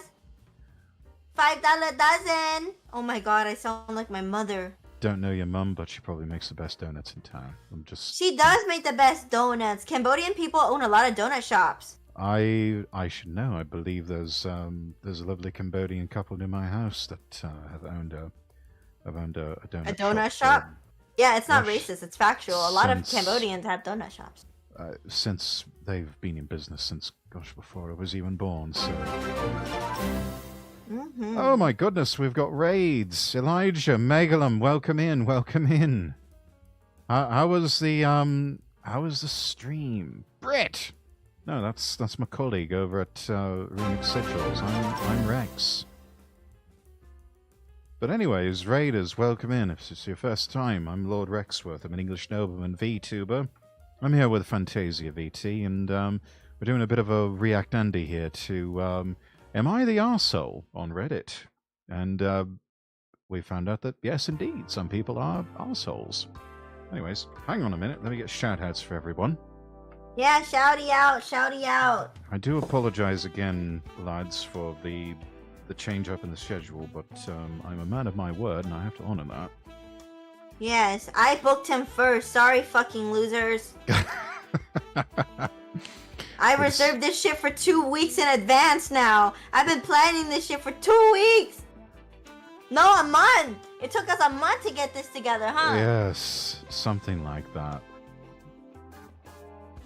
I was like, oh, are you busy? And he's like, I'm gonna be busy until this time. And I was like, oh shit, okay, I'll text you in 2 weeks. And then bam, hey, it's 2 weeks, you ready? And that's what happened. Yeah, I've been reserving this shit, y'all. I tell you, when I say, bitches, when I say he's expensive, he's fucking expensive. He charges per word. I had to wait 2 weeks for this. Oh dear. Yes. Decided to show the turncoat some charity. Well, thank you, Elijah. Again, my apologies for that. I will make it up to you, I promise. Stinky, stinky, stinky. That's what you take, Elijah. Ah ha ha. I'm kidding. Or are you? I feels kind of good though. Because I missed you. Well, I missed you too. I don't think we've spoken since you've had your donathon, which was earlier this year. Yeah, because I kind of went dead for a little bit. I was offline and stopped talking to everybody. Yeah, you had a rough go of it earlier this year, but yeah. It's been a rough year for a lot of people, even me. 2024 was a bad year for everybody, but this next one is gonna be good. Yeah. Yeah. I think this next year is gonna be a good one. Fingers crossed, knock on wood, all that good stuff. Yeah. He charges per word because he's a voice actor. He's a professional voice actor.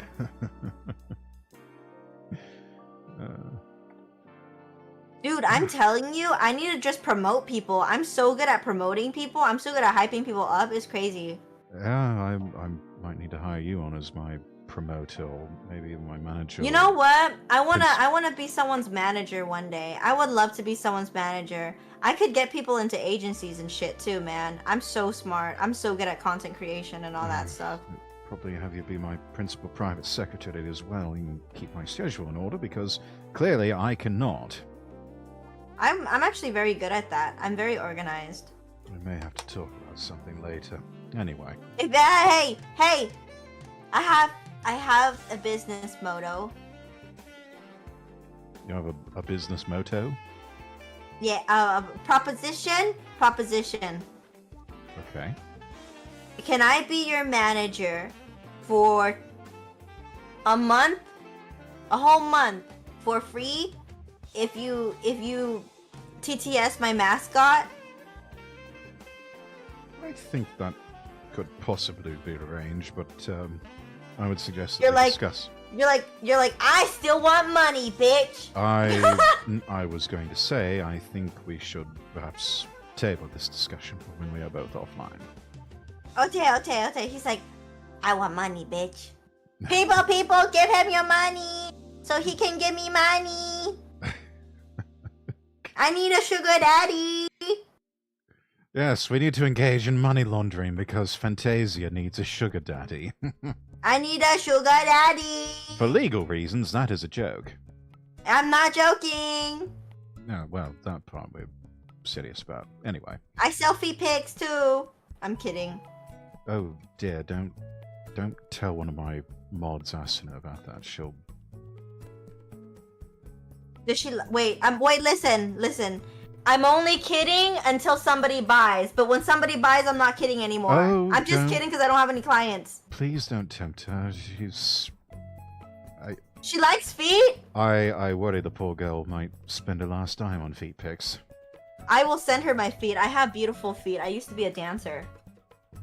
And my can toes right now believe have it. sparkly glitter on them. I believe you're on the dancing bit because I think I've seen it before. I have good foot arc. If you want to see the arches of my feet. Probably got better arches than me. I'm flat-footed, so... I'll sell you my used socks. No. I think I'm gonna pass on that. No, not you. Not you. The people who like the feet. You know? My Okay, name is so well, marketable. Yeah, if you go for that sort of thing, you sick fox. Anyway, Don't kink shame. Hey, don't kink shame. but Let- it's your let the used nasty- socks, for heaven's sake! Come on. No, so what? Just, you know what? People I mean, buy used things all the time. Don't take this the wrong way, dear. But I mean, it's like, what if it was especially hot outside or something? You know, you've been sweating in them. That's why it's good. You gotta smell them more. No, that sounds grody and awful. No, don't judge these people. Let them. You see, guys, I don't kink shame, and that's on what? Well, Fantasy. I don't either, but it's just, I don't know. No. He's kink shaming. I am not. I'm just saying it seems unsanitary. Okay, let me ask you a question, okay? No, you know what? No, I don't know. I don't want to violate your streams too. No. I don't Go know. on. Okay, if you're more dominant, which I believe that you are more dominant, Yes. okay, he did not even deny it. He did not fail to deny it. That's wonderful. Would you ever spit into someone's mouth? No. Okay, that's why he thinks it's grody, guys. He's not that type. That just sounds weird and a bit No, gross and it's not. possibly It's unsanitary. love. No, it's love. It's love. Okay, let me tell you why it's love. I think it's disgusting as shit also. But imagine if you love somebody enough to want to willingly swallow their spit. That's true love. I mean, okay. That's Do you get what I'm saying now? the It's logic disgusting. the logic there is compelling, yes, but it's Yes. It's like when they swallow, that's true love, because nobody actually wants just to. That's saying, disgusting. personally, it's kind of weird. Just saying, it's weird. No. Is somebody gonna match my freak? Is somebody gonna match my nasty?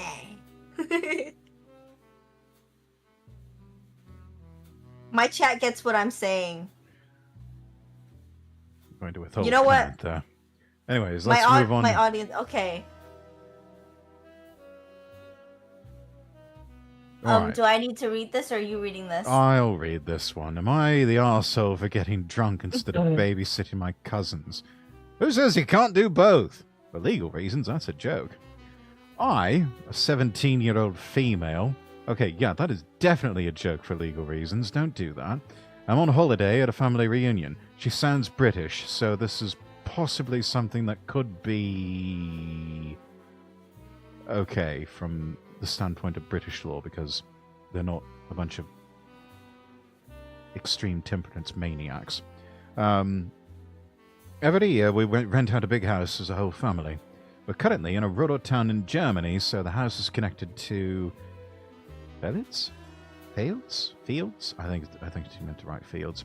So obviously you don't want my cousins, ages 3 to 13, to get lost. Ever since I was 12, I've been in charge of looking after my cousins in the night at family reunions because I'm the most responsible, and all the adults get wasted, so I'm in charge of keeping them safe. Well, somebody's got to do it.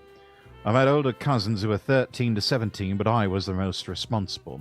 Usually there's a tradition in the family that once you're 17, you get to join the family in getting drunk. All my older cousins got the opportunity to.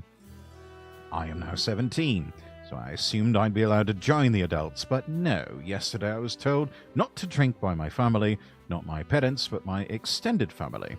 I wasn't babysitting at the time and never agreed to babysit, so I took some anyway and got drunk on my own. Then my cousins come to be asking to play with me, and I said, go back to your parents together. They said they told them to come be with me, and I said, I'm not well, go back to them. So I go back with them. The family then see I'm drunk and get pissed off I'm drunk around their kids. I was not acting in any erratic way, and they have seen several drunk people before, including my older cousins. This morning they were saying I neglected them, and they could have run off into the fields and stuff. Oh, pish tosh. So why did you, stupid? Yeah, so today they've been keeping the kids away from me, even though I'm sober as a judge now, obviously. But they are keeping me away from them and saying that my 14-year-old sister and 13-year-old cousin are now responsible for them because I can't be trusted. But I come to find out my 13-year-old cousin has been given alcohol by those exact same family members because my sister doesn't drink, so she can look after them for tonight. I feel like the whole family hate me, but I don't know. Maybe I might be the arsehole because I knew they usually make me babysit but got drunk anyway. Am I the arsehole? TLDR, I'm usually expected to babysit my cousins, but wasn't asked, so just got drunk, but it turned out I was expected to babysit. Yeah, unless they made it quite clear, it's like, yes, you're babysitting them. Probably don't get drunk, but at the same time, if that's some sort of rite of passage at 17 in the family, and they all of a sudden renege on that, well, that's bullshit. So, fuck them. Yeah. Get drunk anyway. And if you're unwell, then don't fucking take care of the kids. It's that simple. Like, why would you want someone who's unwell to take care of them anyways? Yes, they're unwell because the sight of all those little brats running around makes them unwell. Yeah. People are dumb. Okay. Yeah, You're not the asshole. Sounds like a family of arseholes. Fuck them. Yeah. All right, I'll read the next one. All right. Oh my god. Why do I always read the long ones? Fuck. Shit. Am I the asshole for not letting my brother's pregnant girlfriend use my bathroom? I'm gonna read this like an American. Okay. Some backstory. I live in an area where it's impossible to find apartment rentals, and when you do find them, the rent is over $1,500. That sounds like America. I also have 2 big dogs and a cat, so renting is basically impossible for me. My parents have a house, my childhood home, in this area, but they're currently living in another city about 4 hours away from work. So those reasons, I live in my childhood home. My parents and I are besties, and this whole arrangement works great for all of us. They need someone to watch over the house, and I need somewhere to live. It's the perfect solution. They come to visit me about once a month. America. My brother was working in another state on contract, so his job paid for him to live in a hotel. When his contract ended, he didn't line up light another one up or find any other work to do. Also, despite making great money and not having to pay for his housing, he didn't save any money from the last job he had, so he moved home with me and he brought his girlfriend and their dog. They were supposed to be here for a couple weeks max, while he found another contract and most likely in a different state. I've been here for 2 months now. They got a cat who they're hiding from my parents, and they don't have jobs. They borrow money from my parents on everything, and they sleep all day and leave the house trashed all the time. A couple of weeks ago, we found out that she's pregnant. Wow. Okay. Mine and my brother's bedroom are right across from each other, and we used to share a bathroom. When I found out they were coming here, I moved all my toiletries upstairs to the guest room bathroom, so I wouldn't have to share with them. I always hated sharing a bathroom with him. My parents knew about this, and they were okay with me taking over the guest bathroom. Well, a few weeks ago, before knowing she was pregnant, they went out for her birthday with my parents, and she got drunk enough that my mom had to put her in the guest bathroom to clean up after puking on herself. Wait a minute, she's pregnant? Pregnant while drinking? Oh, before knowing. She didn't know. She didn't know she was pregnant. Okay. You're lucky, bitch, you didn't know. Yeah. Ever since she found out about the bathtub in my bathroom, she's constantly asking to use it. Their bathroom only has a shower, and she will usually text me when I'm at work and ask, and I never know what to say because I don't want her to use it, but I feel like an asshole for not wanting to share. I know this is stupid, but it probably makes me sound so spoiled, but I just want my own bathroom all to myself. Is that too much to ask? They've taken over the entire house, including what used to be my bathroom, and I just want this one space untouched by them. Most of the time when she asks and I don't respond, she'll just use my bathroom anyways. I assume my bathroom tells her to because it's not technically my bathroom anyways. Today I came home from work and rushed my bathroom to pee and I found her asleep in the bathtub. She texted me earlier but I didn't respond. I didn't react other than telling my brother that she was asleep so she could make sure she was okay. But would I be the asshole if I told them not to use the bathroom anymore? I talked to my parents about it and they're okay with me doing that. If she wasn't pregnant, I wouldn't even hesitate to tell them not to use it. My sister thinks I'm an asshole because she said her baths were a lifesaver in her first trimester. Yep, I was gonna say that. And I don't hate my brother's girlfriend. I like her and I want to have a good relationship with her, but I don't want to be sharing my bathroom with all my products with her. And am I a horrible person for that? I would even give her some of my good products. I'm a hairstylist, so I have lots if that would help her enjoy her own bathroom more. Hell, I would even tear apart their bathroom, redo it, and add the nicest bathtub available for her if I could. I just want my bathroom to myself again. Am I the asshole? I know the obvious solution is to trade bathrooms with them, but unfortunately it won't work because my mom doesn't want my brother destroying her guest room. Lol, he's a nuisance. I was gonna say as well, you could just trade bathrooms with her, but she just said that's not an option. Well, first off, the brother and his girlfriend, they sound like absolute parasites. And that's not behavior that's ever going to change. They're just going to keep mooching until they finally get thrown out on their ears and are forced to, get a real job and start providing for themselves. I mean, it wouldn't be long before they'd probably be trying to, pawn off their newborn baby off on everyone else. Grandma and Grandpa, and also OP here, while they go gallivanting around, and probably the sister-in-law goes out and, drinks herself into a frenzy, or does God only knows what all. I don't know if she's the asshole. I think she just wants her own space. Yeah. That's not unreasonable. I think everybody needs their own space. A sort of inner sanctum that is individually theirs and is not to be intruded upon by anyone. They need a place where they can feel safe and kind of let their hair down. Yeah. I think she could just I think she could just accommodate, because being pregnant and being on whatever trimester you are, bats are really good for pregnant ladies. My sister told me that. And so I think she could just come to an accommodation hey, listen, I want my bathroom to be my bathroom, but if we can come to an accommodation, maybe you only use it twice a week, I wouldn't mind. But it seems like she's using it all the time. Yeah. like frequently, you know? I So. strongly suspect, though, that these are not reasonable people that OP is dealing with. But also, brother needs to get out there and get a fucking job. Yeah. For the baby, too. Yeah. Because You have I another mean, life coming. Yeah, you've got a mouth to feed. So, get on that. Otherwise, they need to... Honestly, they really just need to get the fuck out. Are they the arsehole? No.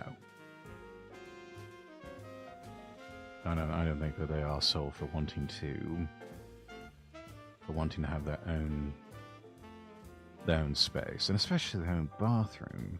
I mean, for heaven's Yeah, sake, if you definitely have nothing not. else. Yeah, definitely not the asshole. No. Alright, okay. Let's move on to the next one. Okay. Let's see. Oh, I get the long one this time. Oh, hi! Am I the arsehole for turning round my coworker's photo of a dead baby so I can't see it while I'm working?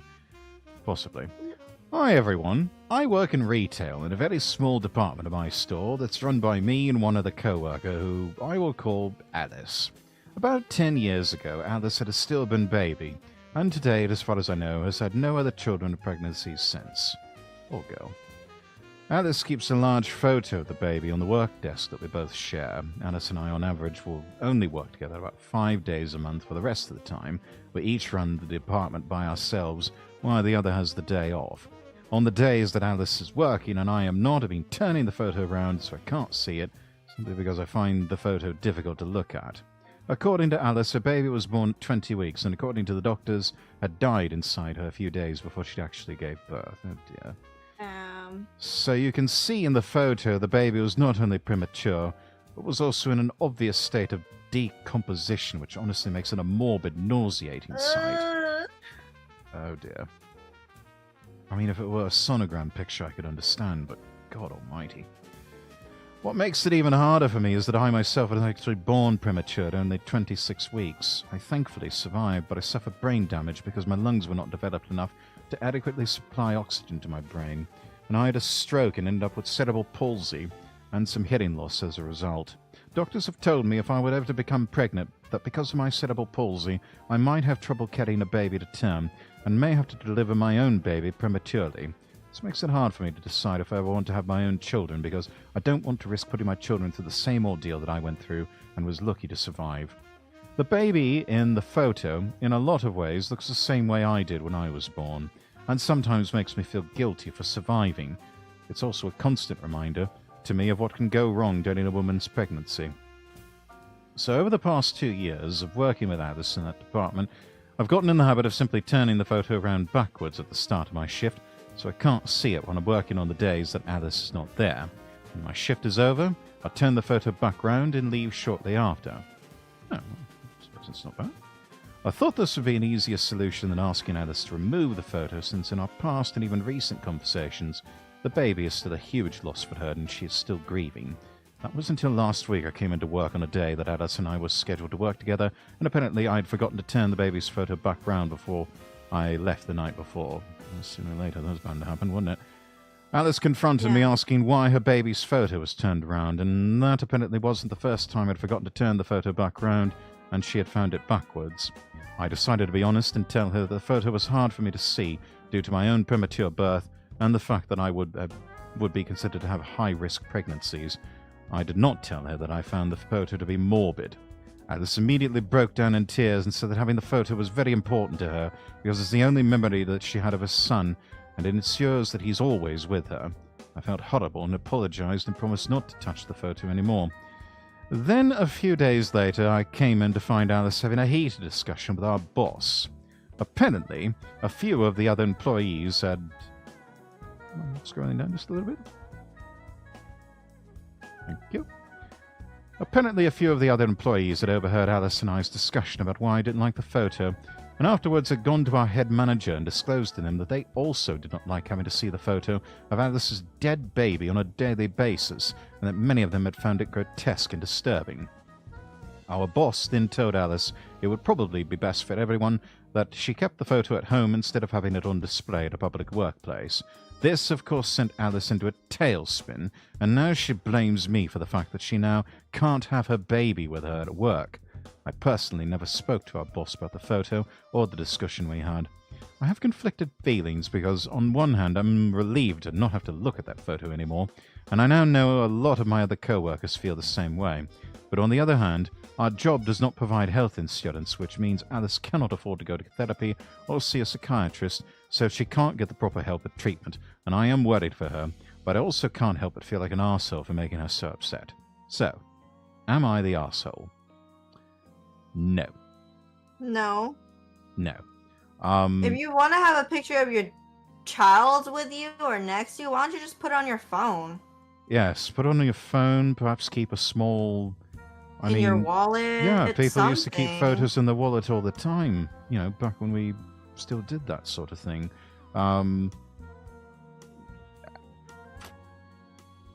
Yeah, but that particular photograph with obvious decomposition happening of the baby's body, that is morbid. Incredibly morbid. I mean, look, I don't think any of us can even begin to understand the pain that Alice is going through here. Mm-hmm. But at the same time, putting that on display for the rest of the world to see there in that way, it's a bit too much. I'm sorry, that's a bit too much. This is something that needs to be... I mean, again, look, if it were like a small photograph of a sonogram or something like that, okay, Yeah. fine. No, this is a photo of a baby that is deceased. Yep. Out of the womb, and its body is starting to show obvious signs of decomposition. That's... Some might even argue that's like snuff content or something. If I'm gonna be very honest, regardless of whether it's a baby or the sentimental value of it or whatever, at the end of the day, it's still a photo of a corpse. Yes. You know, This regardless, is a photo it's, of a, yeah. It's It's a still a photo photo of a of a corpse, baby or not a baby. It's still a photo of a corpse, and that's disturbing to anybody. Yes. So, even though she went through her own things and it's tough for her, she needs to also be considerate and just think about like, oh, like, you know, like, I'm going through a tough time or whatever, and that's understandable, but there's also like, I don't know, therapy, or you could like put that photo on your phone only, because there's certain things that I like, but I don't have to have it out on display, you know? Yes, So, yeah. that's something that's rather intimate that you... I wouldn't even let people know, Yeah. to be honest. I wouldn't display it. No, I don't like talking about my personal life in the workplace either, so that's not something I would go broadcasting to the world. And Yeah. the fact that she feels the need to do that, yes, it is a sign that even though she cannot afford to go to therapy or see a psychiatrist,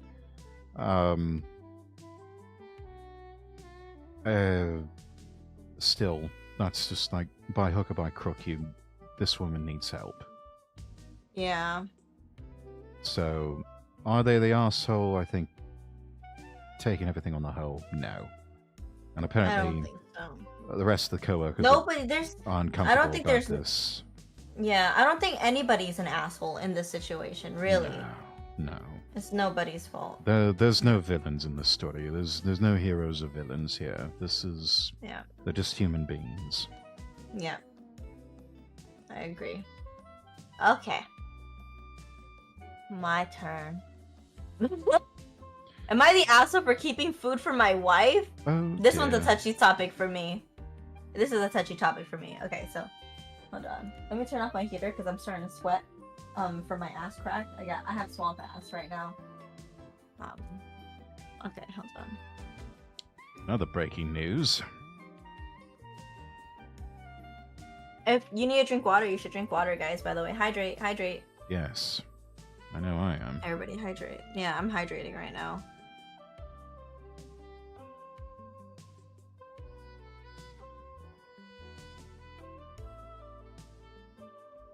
Okay.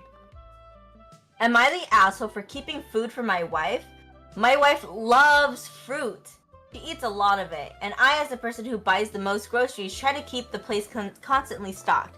Apples, peaches, figs, plums, whatever's in season, it's on our counter. First of all, if you have that much fruit, if you don't eat it, it's gonna go bad.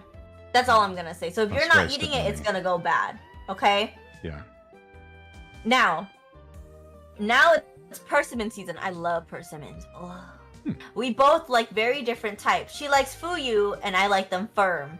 I like any kind, but mostly haichia, and like them are the texture of pudding. So I leave mine to ripen, which can take days to weeks sometimes. Neither of us like each other's style much. This week we got a bunch of each at a farmer's market. I left mine in the basket in the corner of the kitchen, and she ate all of hers by midweek, and I got her more at the market, and she ate those too. Damn, little lady, what that mouth do? Holy shit. I love a lady who can put it away. I just started eating mine today, and she offered her a bite. She said, no, I'll get my own. And I said, no way, those are mine. I've been saving them, and you know how much effort it takes to get them the way I like it, and you don't even like them that way. And she got upset at this by saying that she said that this is my thing, our whole marriage. I designate food as mine. All food should be anyone's to eat if that person wants it at that moment, she says. I personally disagree with this. I live my life leaving hers what is hers. Whether half of it is leftovers or a piece of cake or whatever, I don't just eat things. I consider her. And I do my best to try to make sure that she has what she likes around. And I do accidentally eat the entirety of something she wanted, I hear it, believe me. Am I the asshole for keeping some fruit to myself? No. No, your wife's a gluttonous pig. One time. Okay, we listen and we don't judge. You ready for the first we listen and we don't judge? Okay, we listen and we don't judge. When I was dating a guy one time, he was making dinner for himself and he did not offer me any dinner. Keep in mind he was meal prepping, right? And he had portioned out his meals. This was our third date. He said he'll cook dinner for me. I went over there and it was just meal prep. And he never offered me food. It's a bit ungentlemanly, but alright. And I broke up with him. Over that. Yes. Well, I just stopped dating him over that. Because I understand both point of views a lot. I really do. But I just feel like if somebody is greedy with their food, like, because for me, when I'm in a relationship, it's not, this is mine, this is yours. It's, this is ours. And this is us together. We're a team. So if you want something, I'm going to give it to you. And if I want things a certain way, then I would just let you know that I want things a certain way. And like, I'll just buy you some other ones. But in this moment, she's only asking for one. She's not asking for many of them, you know? And at the end of, actually,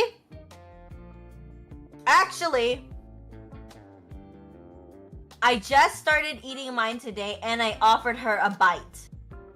He's not greedy. No. He's making his deposits in the love bank on a frequent basis. Because he's making all the right moves. Yeah, okay, wait a minute. Because my issue was that they don't offer, and they're just greedy, and they don't want to share at all. But he offered. Mm-hmm. As I said, she's being gluttonous. No, you're not an asshole, because sometimes when I'm depressed and I don't want to deal with people, when I was in a relationship, I used to buy food and eat in the car alone and cry in the car alone. And then I would go home and act like I never had food. So I get it. Sounds incredibly sad. I can understand having, look, snack stashes. I think all of us have a little Snack stash stashes. of snacks. I mean, I've got some next to my desk here of some sweets from the UK. I've got, a couple of Mars bars and some Fry's Turkish Delight because, they find them. Can't find those everywhere. So, yeah, I get that. It's like, there's some things that's like, you got your stash. It's just a little thing. It's not a huge thing. It's like, maybe a couple of chocolate bars or something like that. Everything else is community property between the Mr. and the Mrs. So, I get that. It seems the Mrs. has been the unreasonable person here. So, is the Mr. here the asshole? Nah. Probably not. Yeah, probably not. I don't think so. He did offer. I think because she's also not respecting his boundaries. He's like giving her literally everything except for that one thing. It's such a woman thing. They always want more. I just want everything. I want the whole world. I rest my case. Anyway. I love stuff. I don't think he's the asshole. No. I want to read what these comments are saying. I think she only wants some of yours after you said 2 batches of hers. That doesn't sound very equitable. No, equitable. It's not. NTA, your wife needs to let you have what you have set aside for yourself. She's had plenty of her own. Yes. Thank you, miserable dentist. Let's see. Also, having this many persimmons can't be good for you. I wouldn't know. I don't really eat many persimmons.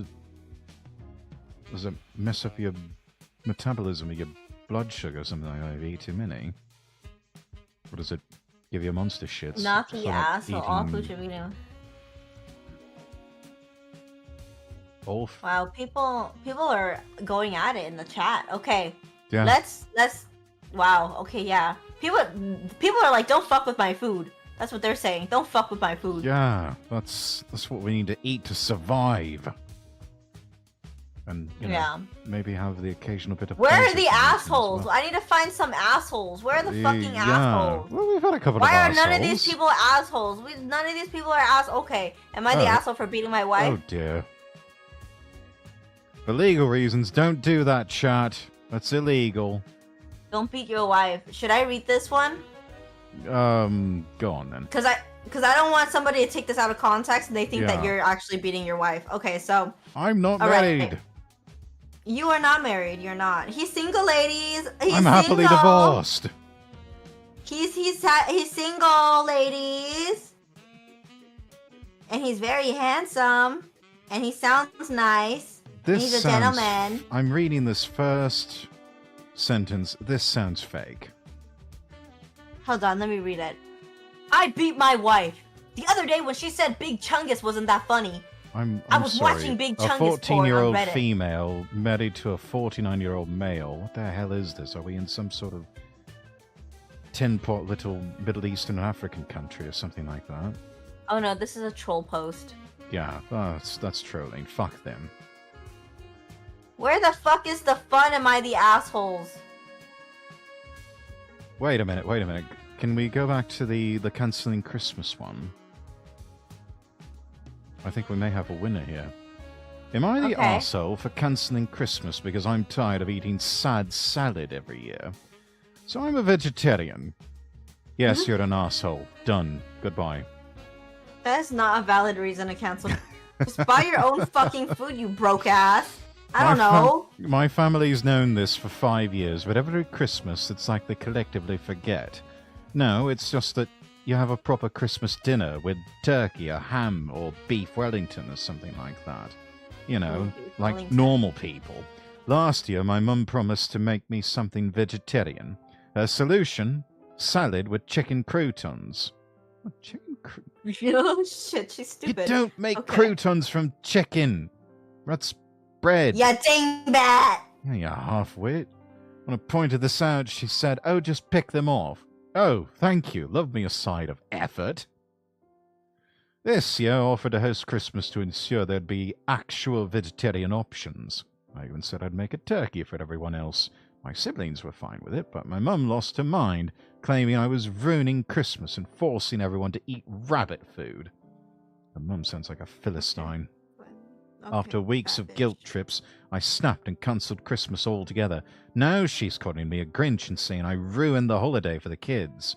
Meanwhile, I'm at home eating vegetarian lasagna and wondering if I'm the bad guy here. So, Reddit, am I the arsehole for cancelling Christmas, or do I deserve more than chicken croutons and broccoli this holiday season? Like he needs to. It sounds like he's trying to validate himself for canceling Christmas. Yeah, and unless you're doing it for legitimate health reasons. If you truly don't Go eat a believe that fucking you're the chicken. asshole, here's my thing. If you truly don't believe that you're the asshole, then you wouldn't need to make this post to try to get other people to validate you, because you would already be validating yourself. I think you just summed up all of these. Am I the asshole? I mean, there were a few there, like the one with the morbid picture of the dead baby. Yeah, It's like, that one okay, had substance. Yeah. that one is like, we are legitimate. We can understand why they would be legitimately torn on that, but yeah, a lot of these are fairly cut and dry.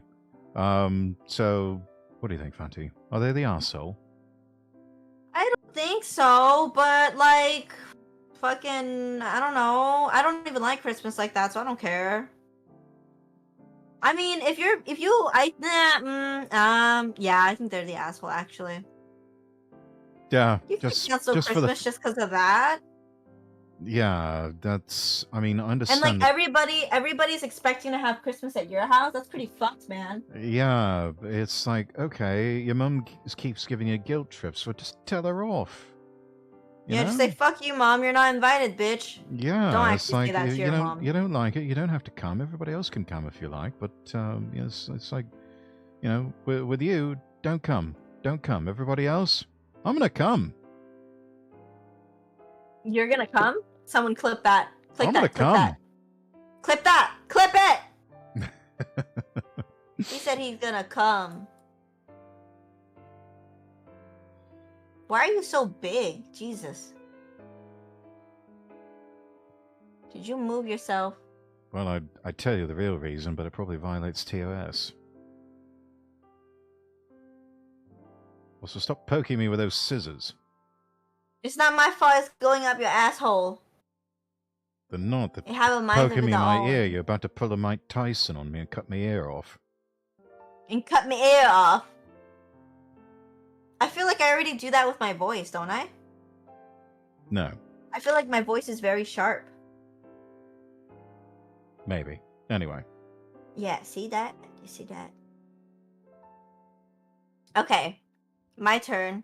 Am I the asshole for not letting my husband into the labor room? Yes. What the fuck? Am I the asshole for not letting my husband into the labor room and picking our child's name? Is your husband a dumbass? Or what? I Okay. mean, unless he's going to like pull a Penn Jillette and name them Moxie Superhero or name them Espen, you know, after the Sport Network, then it's like, let them pick the fucking name. Let the guy live, bro. Let him live. Okay. So I'm back after nearly a whole year. Not relevant. I completely forgot about this post because I've been so wrapped up in other things. For anyone who doesn't want to read the whole post, here's a summary. Okay. My husband had been... First of all, summaries are not supposed to be this long. Let me just tell you that right now, bitch. Summaries are not supposed to be this long. Summaries are supposed to be short. Yeah, summaries are supposed to be much shorter than this. I don't know why your fucking summary is so long. Like, actually. Okay, hold on. I'm also crocheting right now as we speak. Oh, are you really? I am. Queen of multitasking here, ladies and gentlemen. I'm training to become a housewife, and when I have kids, I would love to crochet for my children. I'm so love crazy, I think. I dream to be someone's wife one day. I would dream to be someone's wife one day. And I'm not even saying that as like for the memes. I do actually want to be someone's wife and have children one day. Okay. So where was I at? Oh yeah, right here. Okay. My husband had been cheating on me with my best friend while I was pregnant. Okay, you're not the asshole. I was close to giving birth and decided not to have them with my then husband in the labor room with me, and I also chose to name our baby that he didn't agree with. Like I said, it's basically been a whole year. My baby turned 1 today, and after celebrating his birthday and Christmas with my kids, it finally hit me that this is my new reality. First of all, my ex-husband and I had finally went through divorce proceedings. Hold on, is there like a reading AI reads my text thing? I mean, do you want me to read it for you? I am right here. You do have a very sexy voice, but I would like to find something that'll just read it. I think it's this one. But you have your own voice. Why don't you use it? My voice, then I have to read and I have to use my brain. Do you want me to just read it for you? No, I'll read it. Where am I at? Oh my god. Jesus, she talks so much. Okay.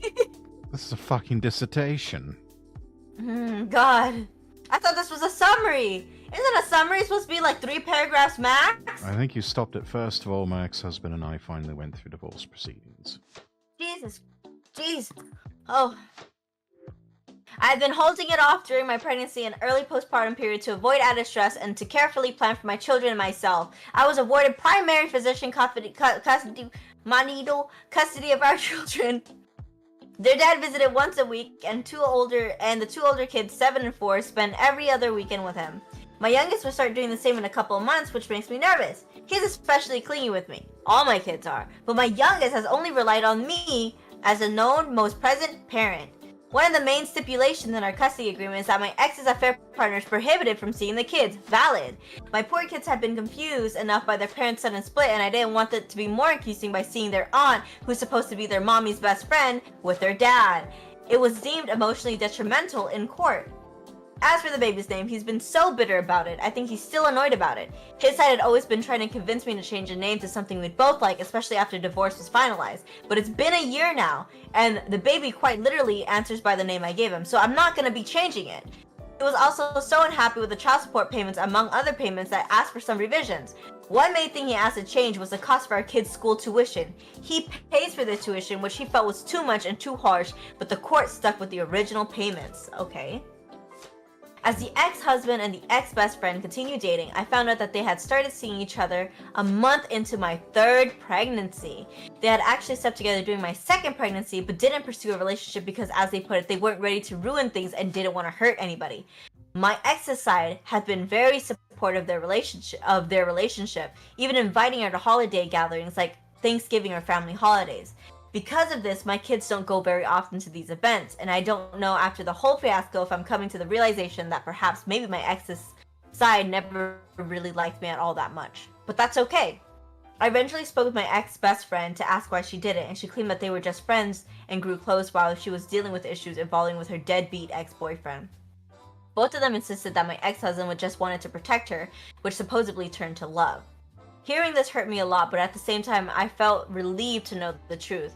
When I sat with this information for a while, it stopped hurting, and it made me realize that I didn't love my ex-husband and could finally let him go on their betrayal. They broke up a week ago, and apparently it's just a break, though who knows? It's never just a break. Although my kids just go to their dad's every other weekend, it's helped me a lot with making time for myself. Obviously, I'm figuring out who I am without being a wife or a mom all the time. In many ways, I find what happened to be a true blessing, and which is why I'm no longer angry. As for me, I've been seeing someone. It hasn't been long, nor has it been serious, but we get along great. Initially, my ex-husband made the whole situation difficult, and he didn't want me to have any man, especially around the kids. Edit, I don't know how to do these update posts, so sorry if it's wrong. Is she the asshole for not letting her husband into the labor room? Given the reasons that she stated, and that, it's patently proven, yes, he was having an affair and committing an act of infidelity, no, I think she's within her right, and also, he can complain all he likes about how, oh my gosh, the child support and tuition is so expensive and all. It's like, look, I know what I said earlier about alimony and child support, but you commit an act of infidelity, my attitude changes completely. On that, I say, throw the fucking book at them. Yeah. That is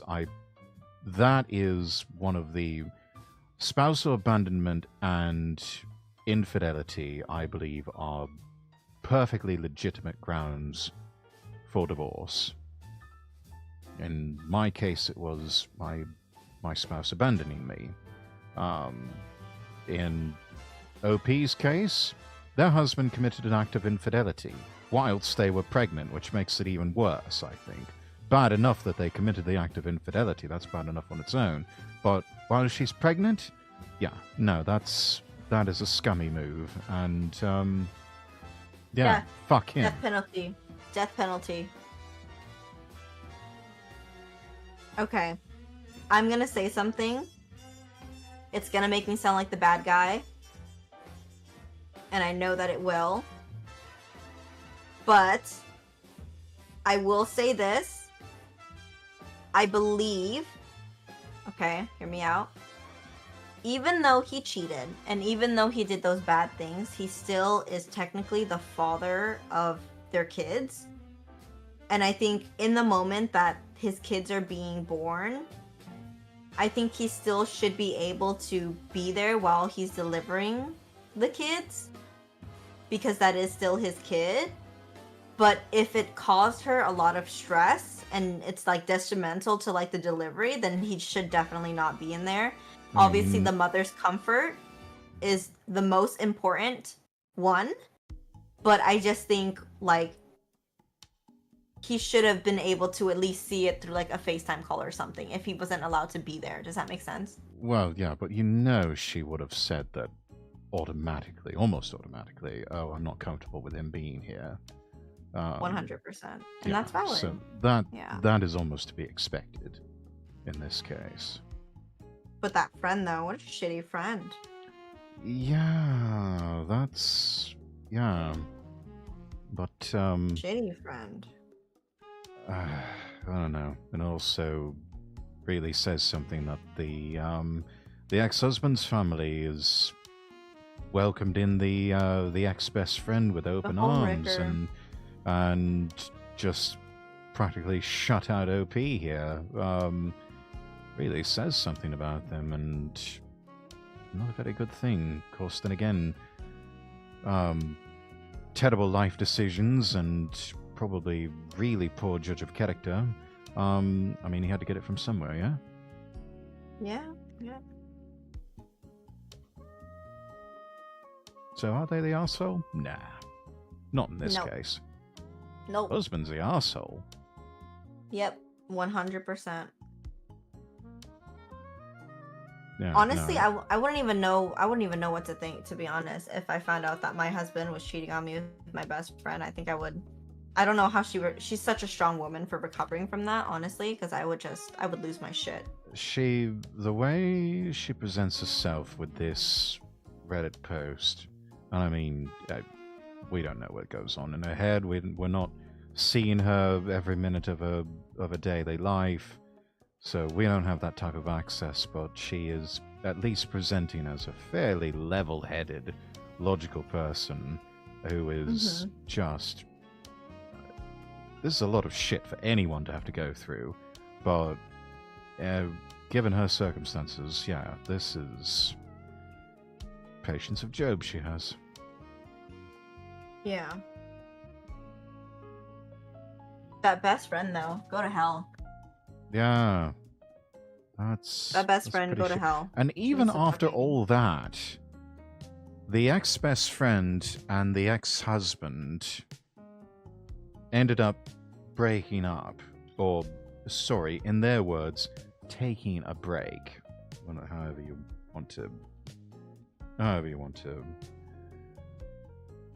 spin it. I'm reminded of that quote by Dostoevsky of your worst sin is that you have destroyed and betrayed yourself for nothing. And that is exactly what has happened to the ex-husband here. Yeah, he threw away a whole family, a whole relationship. Yeah. For no reason. For nothing. For something that just amounted to absolutely nothing, because then the ex-best friend, they break up anyway. It's like, what an absolute fucking joke. Yeah. Idiot! he gambled in the biggest way and lost so spectacularly.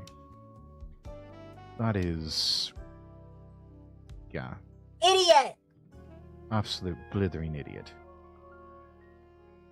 Oh, damn. Am I the ass? What we'll do? Should we do one more? Yeah, let's do another one. Okay. Okay. Which sounds better? My husband got me a cheap shoe rack for Christmas and several thoughtful ones for Etsy gifts for another woman. That sounds like the coworker one. That sounds like the coworker one, doesn't it? A little bit, yeah. It sounds like she posted it twice.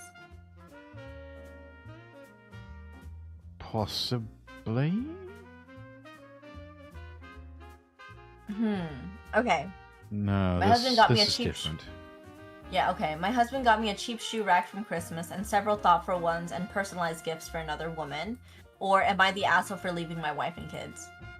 Or am I the asshole to help my son cover up a prank that led to school's property damage? Let's read this one. This one? Yeah. Property you want me damage? to take this Okay. one? Yeah. Okay. OP is 45 years old, female. Son is a 17-year-old male. My son and his friends pulled a prank at the high school that went way too far. They thought it would be funny to release a bunch of live chickens into the school as a senior prank. I mean, I've heard of worse. Unfortunately, the prank caused a lot of chaos and resulted in some significant property damage, including broken windows and damaged equipment. How do you break windows and damage equipment trying to corral chickens? My son came home panicking and asked me to help him come up with an alibi so he wouldn't get in trouble. He admitted that he and his friends were the masterminds behind the prank. I was furious and told him I wouldn't help him lie. I believe he needs to take responsibility for his actions. Jolly well done. He's now facing potential disciplinary action from the school, and he's really upset with me for not having his back. Cry harder, you little bitch. He says I'm being too harsh and that it was just a harmless prank that got out of hand. My husband thinks I should have supported our son and helped him avoid trouble. Your husband sounds like a fucking beta male who probably has no balls either. I feel strongly that this is a valuable lesson in accountability, but I can't shake the feeling that maybe I'm being too hard on him. Am I the arsehole? No! Nope. He needs to suffer the consequences. Hell, in an ideal situation, the husband would be beating the son's ass and sending him off to military school. Yeah, you're not the asshole. No. And honestly, some good old-fashioned corporal punishment is exactly what this boy needs. Along with making restitutions, working off his debts. It starts off like this, and then it becomes worse. This is how, like, fucking criminals and school shooters are born. And if I'm gonna be honest, like, I told myself this, and I tell all the people that, like, I'm interested in, I say, you know, when I have kids, I want to be able to, like, financially be able to provide for my kids, so that way they don't have free time. If you give children a lot of free time, they get bored and they do things to entertain themselves that might not be the best thing, and that's why they get into drugs, and like that's why they get into the wrong group and the wrong type of people, like they hang out with the wrong type of people. So it's just like, if they have something to do and if they're always doing something, they will never be bored to want to do shit like this. Like, you know what I mean? Idle minds and idle hands are the playground of the devil. Yep, exactly. If you're not doing something, then you're doing nothing, and you're just literally like, I don't know. If you're not growing and if you're not thriving, then you're decaying and dying. So I don't know. Yes, they'll come up with all sorts of creative ways to get themselves into trouble. Exactly. Okay. I'll read the next one. Wife? Should I do the wife and kid ones, or should I do the shoe rack? Do the shoe rack one. Oh, I love you so much for letting me not read that long one. You know me so well. Well, Well, this one seems better suited to you as well, especially considering perspective of the OP. Because I'm American. Well, no, you're and I'm a girl. I'm a girl. You heard that, guys? He sees me as a girl. He sees me as a woman. Yeah, though I'm already it's not looking good because the OP's handle is short socialist girl, so I'm already not liking her. Fuck! Brother. Okay. My husband is a doctor, and he knows this woman through friends, and she is his wife's, like, friend's wife. For me, it's not about the money. In fact, it's the fact that he got several gifts that were supposed to be super personal, and he got me something I didn't want that's cheap quality. He also asked me what I wanted for Christmas, and I gave him an Amazon wish list, which he ignored. Anyways, Redistributive wish list. Yeah, exactly. What if the Christmas? I'm that type of wife, though. I'm not gonna lie. If I was a wife, I have a Christmas list where like people can literally just buy me stuff off the Christmas list, and they will never they'll never have to ask me like, "What do you want for Christmas?" Because I make it so easy. I am the same way. I am the exact Because it's just same like, way. yeah, it's just like because people don't know what they want to get you, so I just make it easy for them, and I'll never be disappointed, and I'll be grateful that they buy me stuff like that, you know. And it's nothing like overly priced, like a Louis Vuitton bag or anything like that. It's just like a fucking heated blanket or like a mouse pad. Like it's nothing crazy. Louis Vuitton is overpriced crap, anyways. Believe me, I could find you stuff made out of proper English bridal leather that is much better quality and for a fraction of the price. Take me there one day. Take me. Okay. Anyways, I found out about this because I logged into the Etsy website so I could search up something for my mom. And I saw that the account with notifications of an Etsy order, and I looked into it out of curiosity. My husband and I have been together for 14 years. We're in a good spot in our relationship, or so I thought. I was with him through college, medical school, residency, and now in his first year attending as a doctor. I work as a teacher full-time and contribute to all the bills. I confronted him about this, and he admits that the gifts indeed were for her and not his friend, who she is married to. He was basically speechless and frozen with fear. I cried and left the house, and I told him, "Don't you think it was weird that you chose not to tell me?" And he said nothing. And then he angrily said, "I'm sorry, okay?" As though my sadness was some sort of nuisance to him. I'm heartbroken and I cannot stop crying. A friend of mine will probably easily be able to identify me from this post, but I don't really care anymore. Anyways, am I the asshole?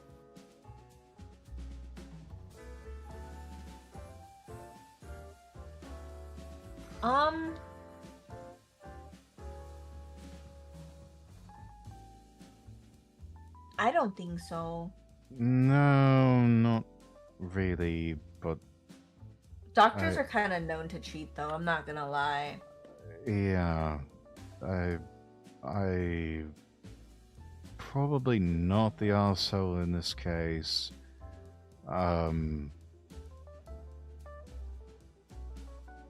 It's the fact that she confronted him and he just did not care. And he said, "I'm sorry, okay?" Yeah, and I don't know, there's a look of impropriety with his actions that, yeah, they don't... I mean, had this been the context of what we saw earlier of, oh, it's a Secret Santa exchange or something like that, you know, maybe you'd have a valid excuse, but no, this is more of a... This is...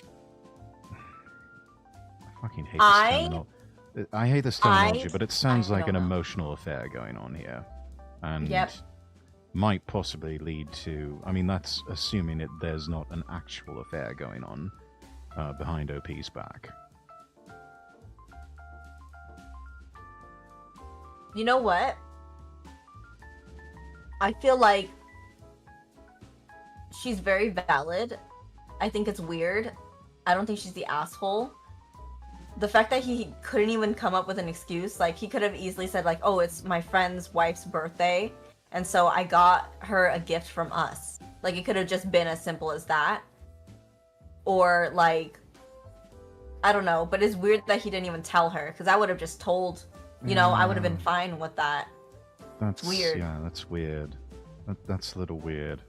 That's very weird. Something's going on here that we're none of us are privy to. There's some details being left out here. My petty ass, you know what my petty ass would do? I would message his friend. I would message his friend. Hey, bitch, you like the gifts? You're welcome. Yep, I would be like, hey, want to know what's up, but my husband decided to give your wife a gift without me knowing. I don't know if funny stuff is going on, but I would recommend you ask her about this because he did it behind my back. So I don't know if he's got the hots for your wife. Just checking in. Yep. Oh, I'm surprised you wouldn't actually go to the other woman and basically say, hands off my man. No, because it takes two to tangle, I think. Hi, Solus! Welcome in, I miss you!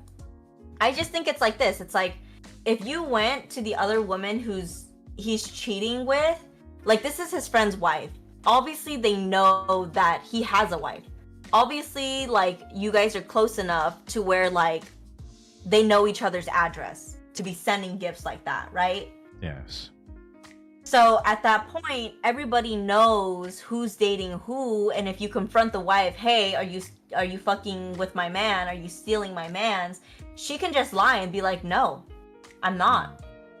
I don't know what that is. You know? It'd be a lot different with men, that's for sure. We would be settling things with each other's fists. I don't know. For me personally, I would message the person I think is the victim, because yeah. And I'm definitely a girl's girl. Like, I would be like, hey yo, just to let you know, he's cheating on both of us, but I don't know if he's just cheating on me or he's like playing both of us. But obviously, he knows that his friend has a wife. So why is he doing that? So obviously she's canoodling with him. I don't know if that's so obvious, but like I said, there's at least the image of impropriety. What is being done here is highly inappropriate. He's cheating! Fuck his chicken strips and his mama. We don't know that for sure, but like I said, it doesn't look right, and there's the possibility that yes, that is going on. I hate that for her. I feel bad for her. It's... These people need help. They need therapy. This is... Everybody on Am I the Asshole needs therapy. Yeah, pretty much. Pretty much. Yep. Pretty okay. Much. Well, Right. That was the end of Am I the Asshole? Well, that's not bad. About 2.5 hours out of all that. Yeah, that was pretty good. It was very short, but my streams are normally very short because I have a short attention span. Fair enough. Yes. All right. Mm-hmm. Well, do we press on with listen and don't judge, or do we want to call it a night here? What would you like to do? I mean, I'm good to go for a little while longer, but if you need to get to bed, I'm sure you got work in the morning, so... What time is it for you? Well, let's see, we're coming up in about 1:30 on the East Coast, so... Oh, no, we're going to sleep now. Good night, sir. Okay. Alright. Alright, fair enough. In that case, we will, let's see... So many of you are there that we, That's wild. I would not stay up that late. I'd be like, oh, you want to collab this late at night? Goodbye. Good night. Alright then. We will find someone to raid then. Do you have anyone in particular that, No, I don't raid anybody. What? You don't? I don't, because I'm thinking that my friends are lurking, so the people who lurk, they like go into somebody else's stream and then like it just keeps their PC running. I don't know if that's entirely how that works, but I don't know how computers work. I used to own a Mac before this. spoken like a Mac owner. I owned a Mac before this, so I don't know anything. Like, when I found out I had to update my graphics driver, like, every fucking month, I was so angry. I was like, why do I need to update this, like, almost every day? Like, this is so stupid.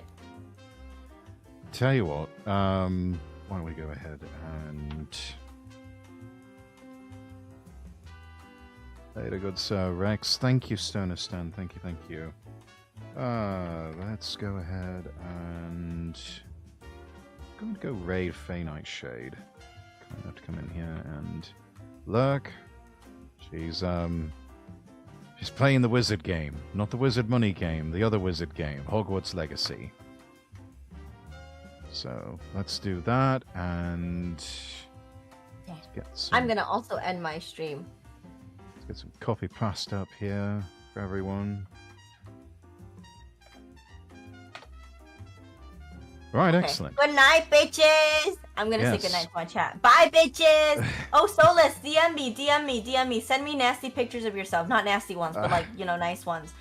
Okay, bye-bye. Love you guys. All right. Take care, everybody. I will see you tomorrow night for Yakuza Kiwami 2, assuming I haven't forgotten about some sort of collab that I was supposed to have tomorrow night. I don't know. We'll just hope for the best. But anyways, thank you all very much. Fantasia, thank you very much for this. Again, sorry about the double booking and everything that was going on, everyone.